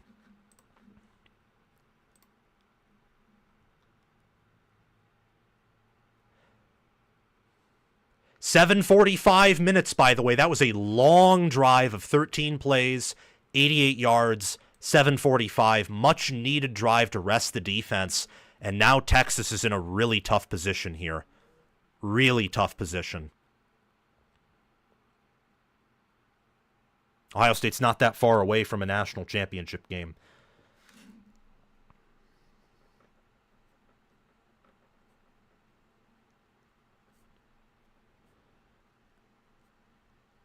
Wow. What a job there by the offense all around. It was inspired by that 4th and 2 where Howard should have had that touchdown there. He just couldn't stay up on his feet. But that's the call that really materialized all of this.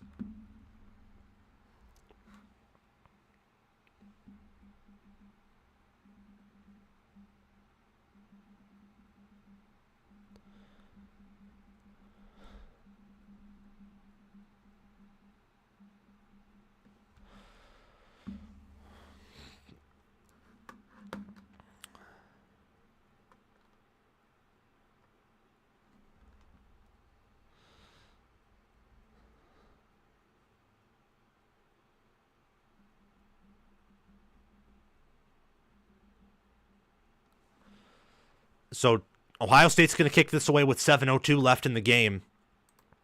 Jaden Fielding kicking this off. And I think Texas is just going to, let it bounce out of the back of the end zone. They trail 21 to 14. They now have possession. And I think, are we going to go to commercial break? It looks like it. Nope. They're just going to segue right in. If you haven't already, please like and subscribe. I'd appreciate that a lot. Thank you.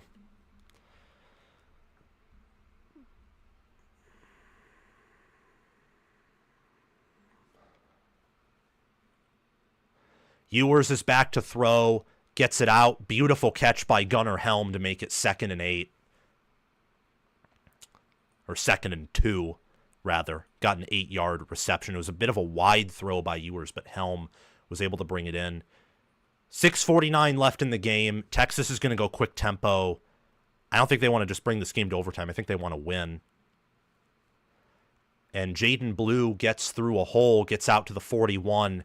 That's going to be a first down, Texas. About a run of 8 yards.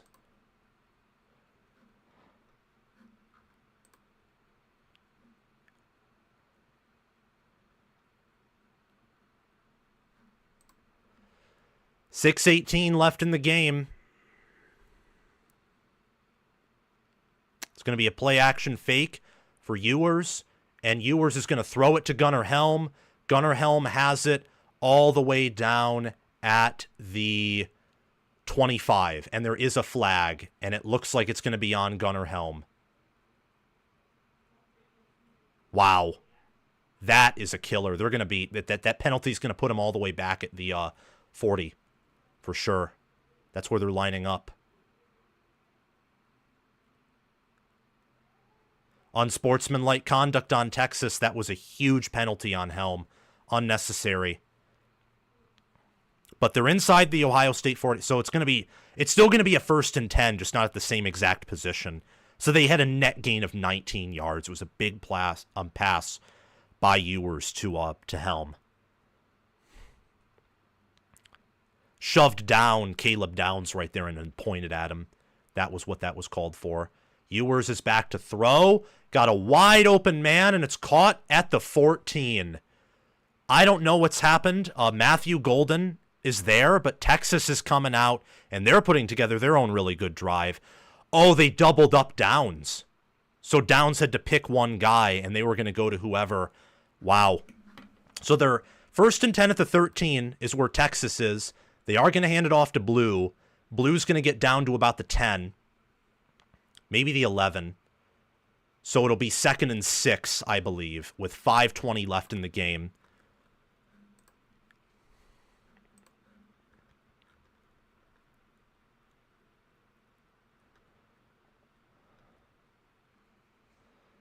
Second and 8 is what they rule it.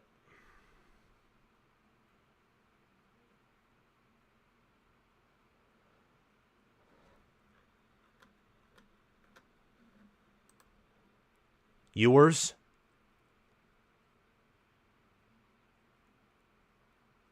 And he's out, I think.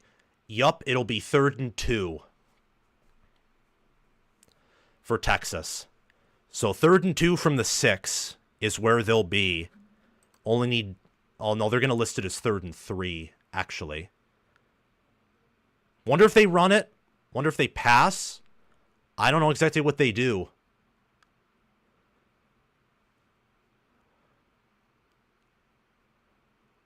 Ewers is going to check the play. Again, 4:18 left in the game. They've driven all the way down into Ohio State territory. This Texas team... Huge underdogs here. They have fought. They have fought diligently. And that's a hold. That is a hold. Yup, flag, PI. That was on Lathan Ransom or Sony Styles. I don't... yeah, that's... Wow. Pass interference. That's going to be like 1st and goal from the 1. So probably Texas will get a score here. Just it's the story of penalties. Ohio State is a team that doesn't get a lot of penalties. Yeah, Lathan Ransom just pulled him down. If he maybe tugged him a bit, I don't know if that would have been called because the throw wasn't amazing. But OSU's had 7 penalties for 70 yards, and now it's 1st and goal from, what, the 2? Yeah. And they are just going to hand it off. Nope. And there's another flag. Oh, what's going on? Ohio State's going to get another holding call. That was on number 24. That was Jermaine Matthews Jr. Matthew Golden got him with that. So now it's going to be, yeah, it's another PI call. Wow. So now it's going to be 1st and goal from the 1 is what it's going to be. With 4 minutes left in the game. 1st and goal from the 1.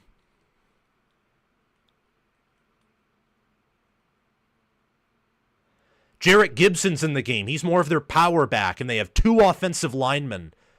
Ohio State does, or Texas does, 2 additional offensive linemen in the game. Gibson gets no gain, though. Gets just about to the 1.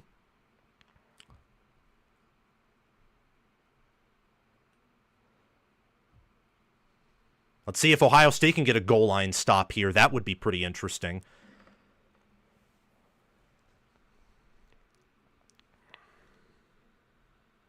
These teams have been pretty equal this whole game.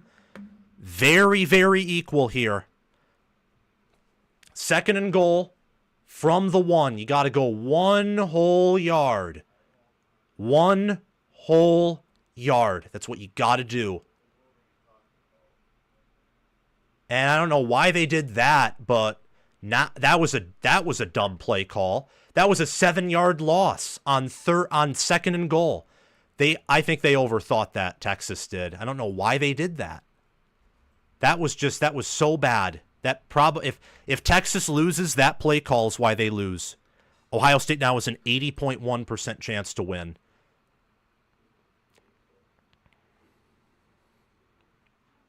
Wow, 3rd and goal, 2:44 left in the game. Quintravion Wisner's in there. Ohio State's going to send minimal pressure, and Is that another flag? No, they're not going to give him another flag. It's just going to be 4th and goal. Would have been PI if the ball was thrown a little bit closer. But I think Texas is going to go for it. I think. Yeah, because a field goal doesn't do much of anything. So they're going to go for it. This is the game right here. 4th and goal. 2:29 left. This is the game.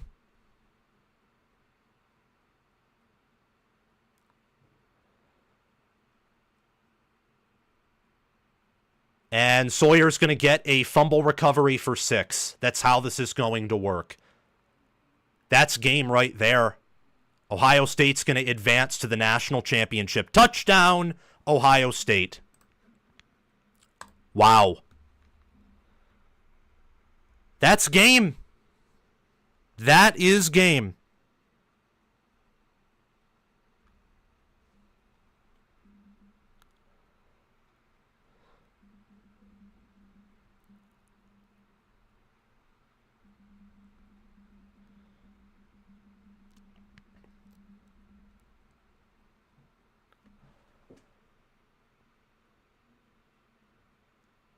The Ohio State defense comes up big with a fumble recovery for 6. Huge. And Ohio State's going to play for a national championship.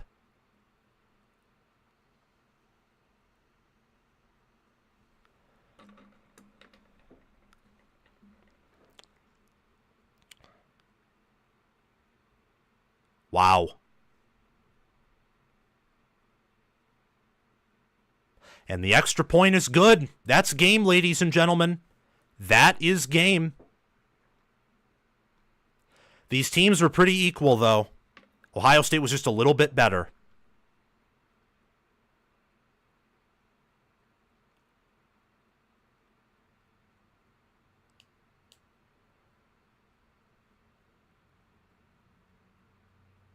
Wow.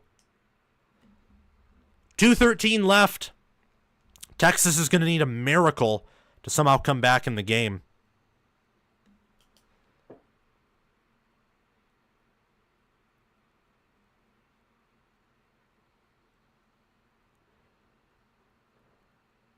And we're at commercial break. Yeah, that's game. That's game right there.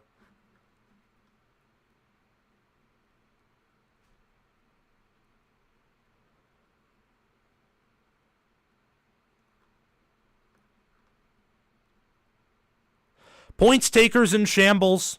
Luckily I didn't bet, but all I will say here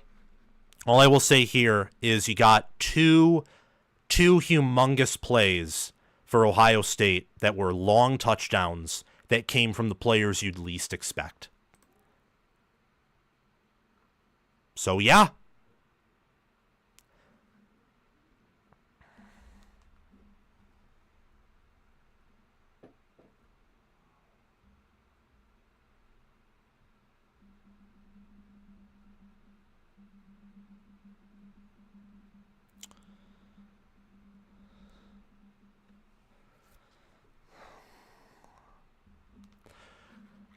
Wow.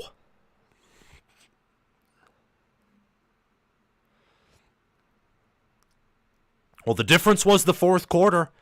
Texas had all the momentum in the third quarter, but the fourth quarter made the difference in this game.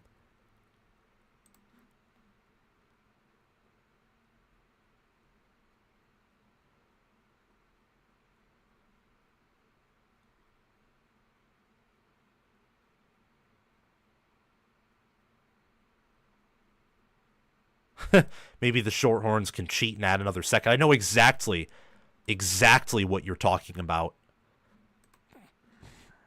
What you're talking about is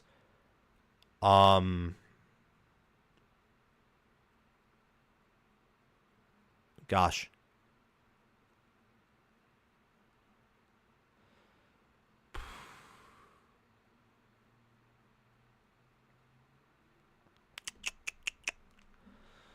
What you're talking about is that 2010 Big Ten championship game.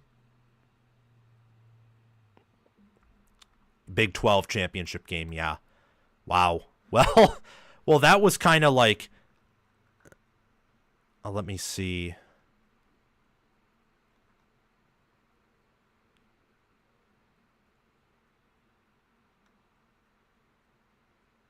Yeah, 2009. My apologies. 2009 versus Nebraska. Yup. So Texas has the ball now. It's just a strip. It was a strip sack by Sawyer. He picks it up. He runs it back. If you're Texas here, maybe you try and what do you try and do? Try and return it. But at this point, like, yeah, the game's over. The game's over.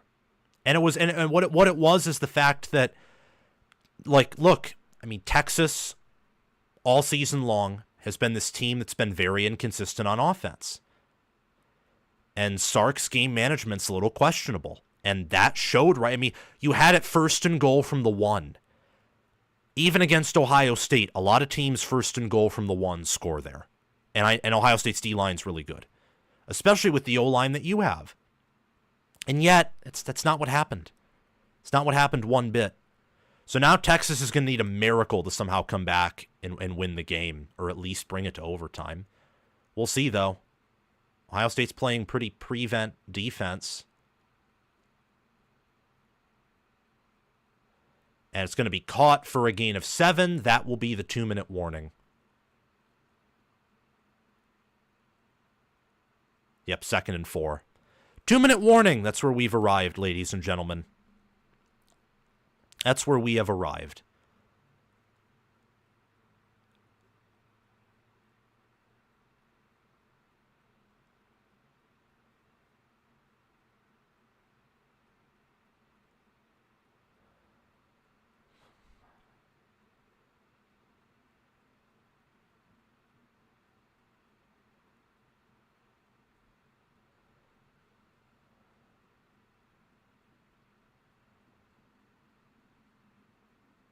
Wow.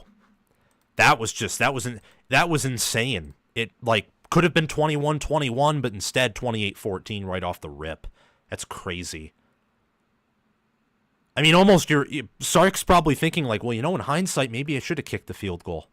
But hindsight's 2020.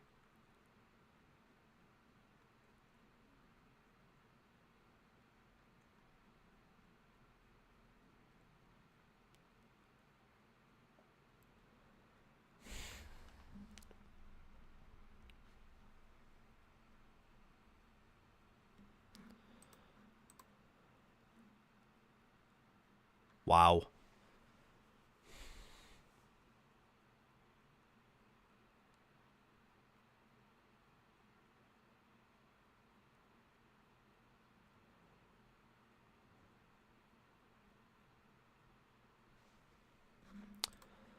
So let me finish this post, because I have almost all the images done.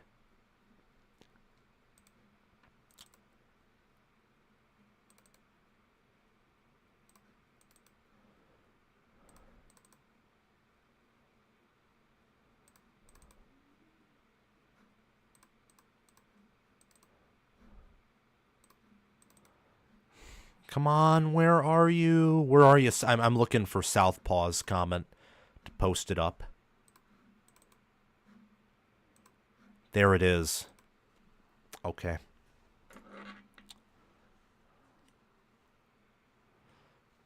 Alrighty, let me write this down. 210111. Yeah, I'm gonna eat, and then we'll go live after we eat to react to that whole game.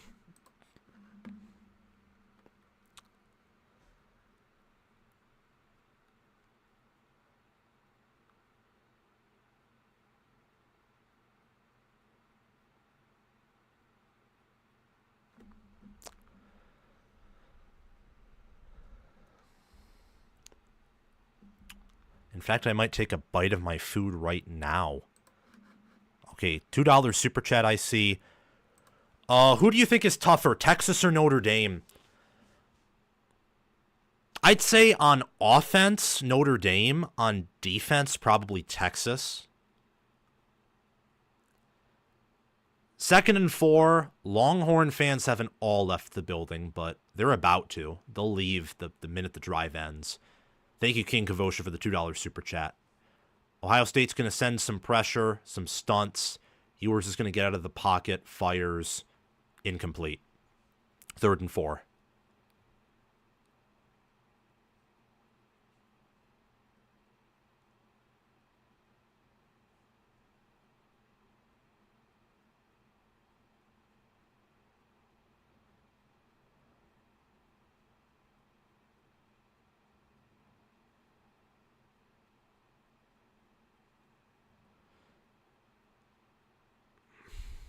Third and 4. A little bit of a weird snap for Ewers. He's going to step up in the pocket, and he throws a pick to Caleb Downs. That's game over. Officially. Fitting. Being the best player on defense, he ends the game for Ohio State. All right, now I can eat.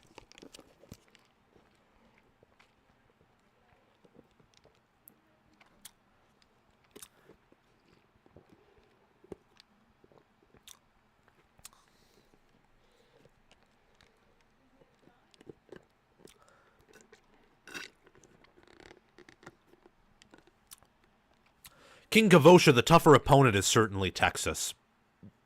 Because Texas showed that Ohio State's secondary isn't invincible, in part because they have a good QB and good wide receivers that Notre Dame doesn't have. Notre Dame's path to winning is finding their best rushing offense ever. And yeah, that's how.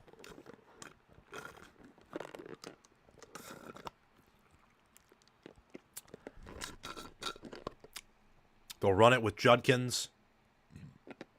And there we go.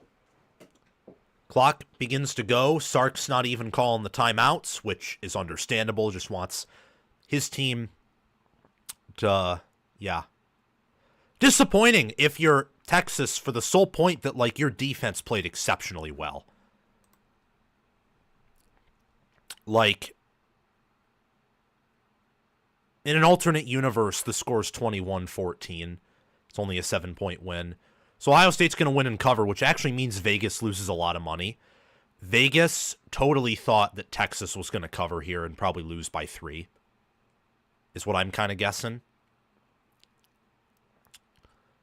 And Will Howard's just going to do a QB sneak. And that'll pick up the first down. And that's game right there.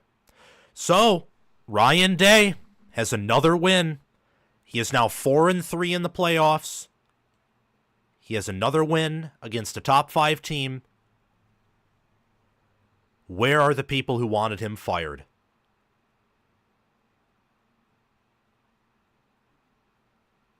They're nowhere. They're dead. That's where they are. Now, if they somehow lose to Notre Dame, they'll creep up again, but I doubt they lose to Notre Dame. And that's game. Ohio State wins 28-14. They will play Notre Dame in the national championship game. It's a great effort by both sides. I just think at the end of the day, Ohio State better understood situational football. Texas was better in the trenches and at times looked like the better team overall, but at the end of the day, Ohio State called the better plays. And they won the field position game. And therefore, they won the game. 28-14, score was a lot closer. The game was a lot closer than the score indicated, but Ohio State won. Ohio State's the better team. And yeah, they move on to the national championship, where they're going to be favored by probably 9.5 points opening line over the Fighting Irish. So I'm going to eat my food. We will be live at like 11:45, maybe earlier, to recap the game. I will see you guys very, very soon. So, well, actually, I might go live. I may not. I might just go live tomorrow, but I'll definitely have like a instant reaction to this game up. So, see you guys soon, whether on an instant reaction or a live or maybe both. Bye-bye. Go Buckeyes.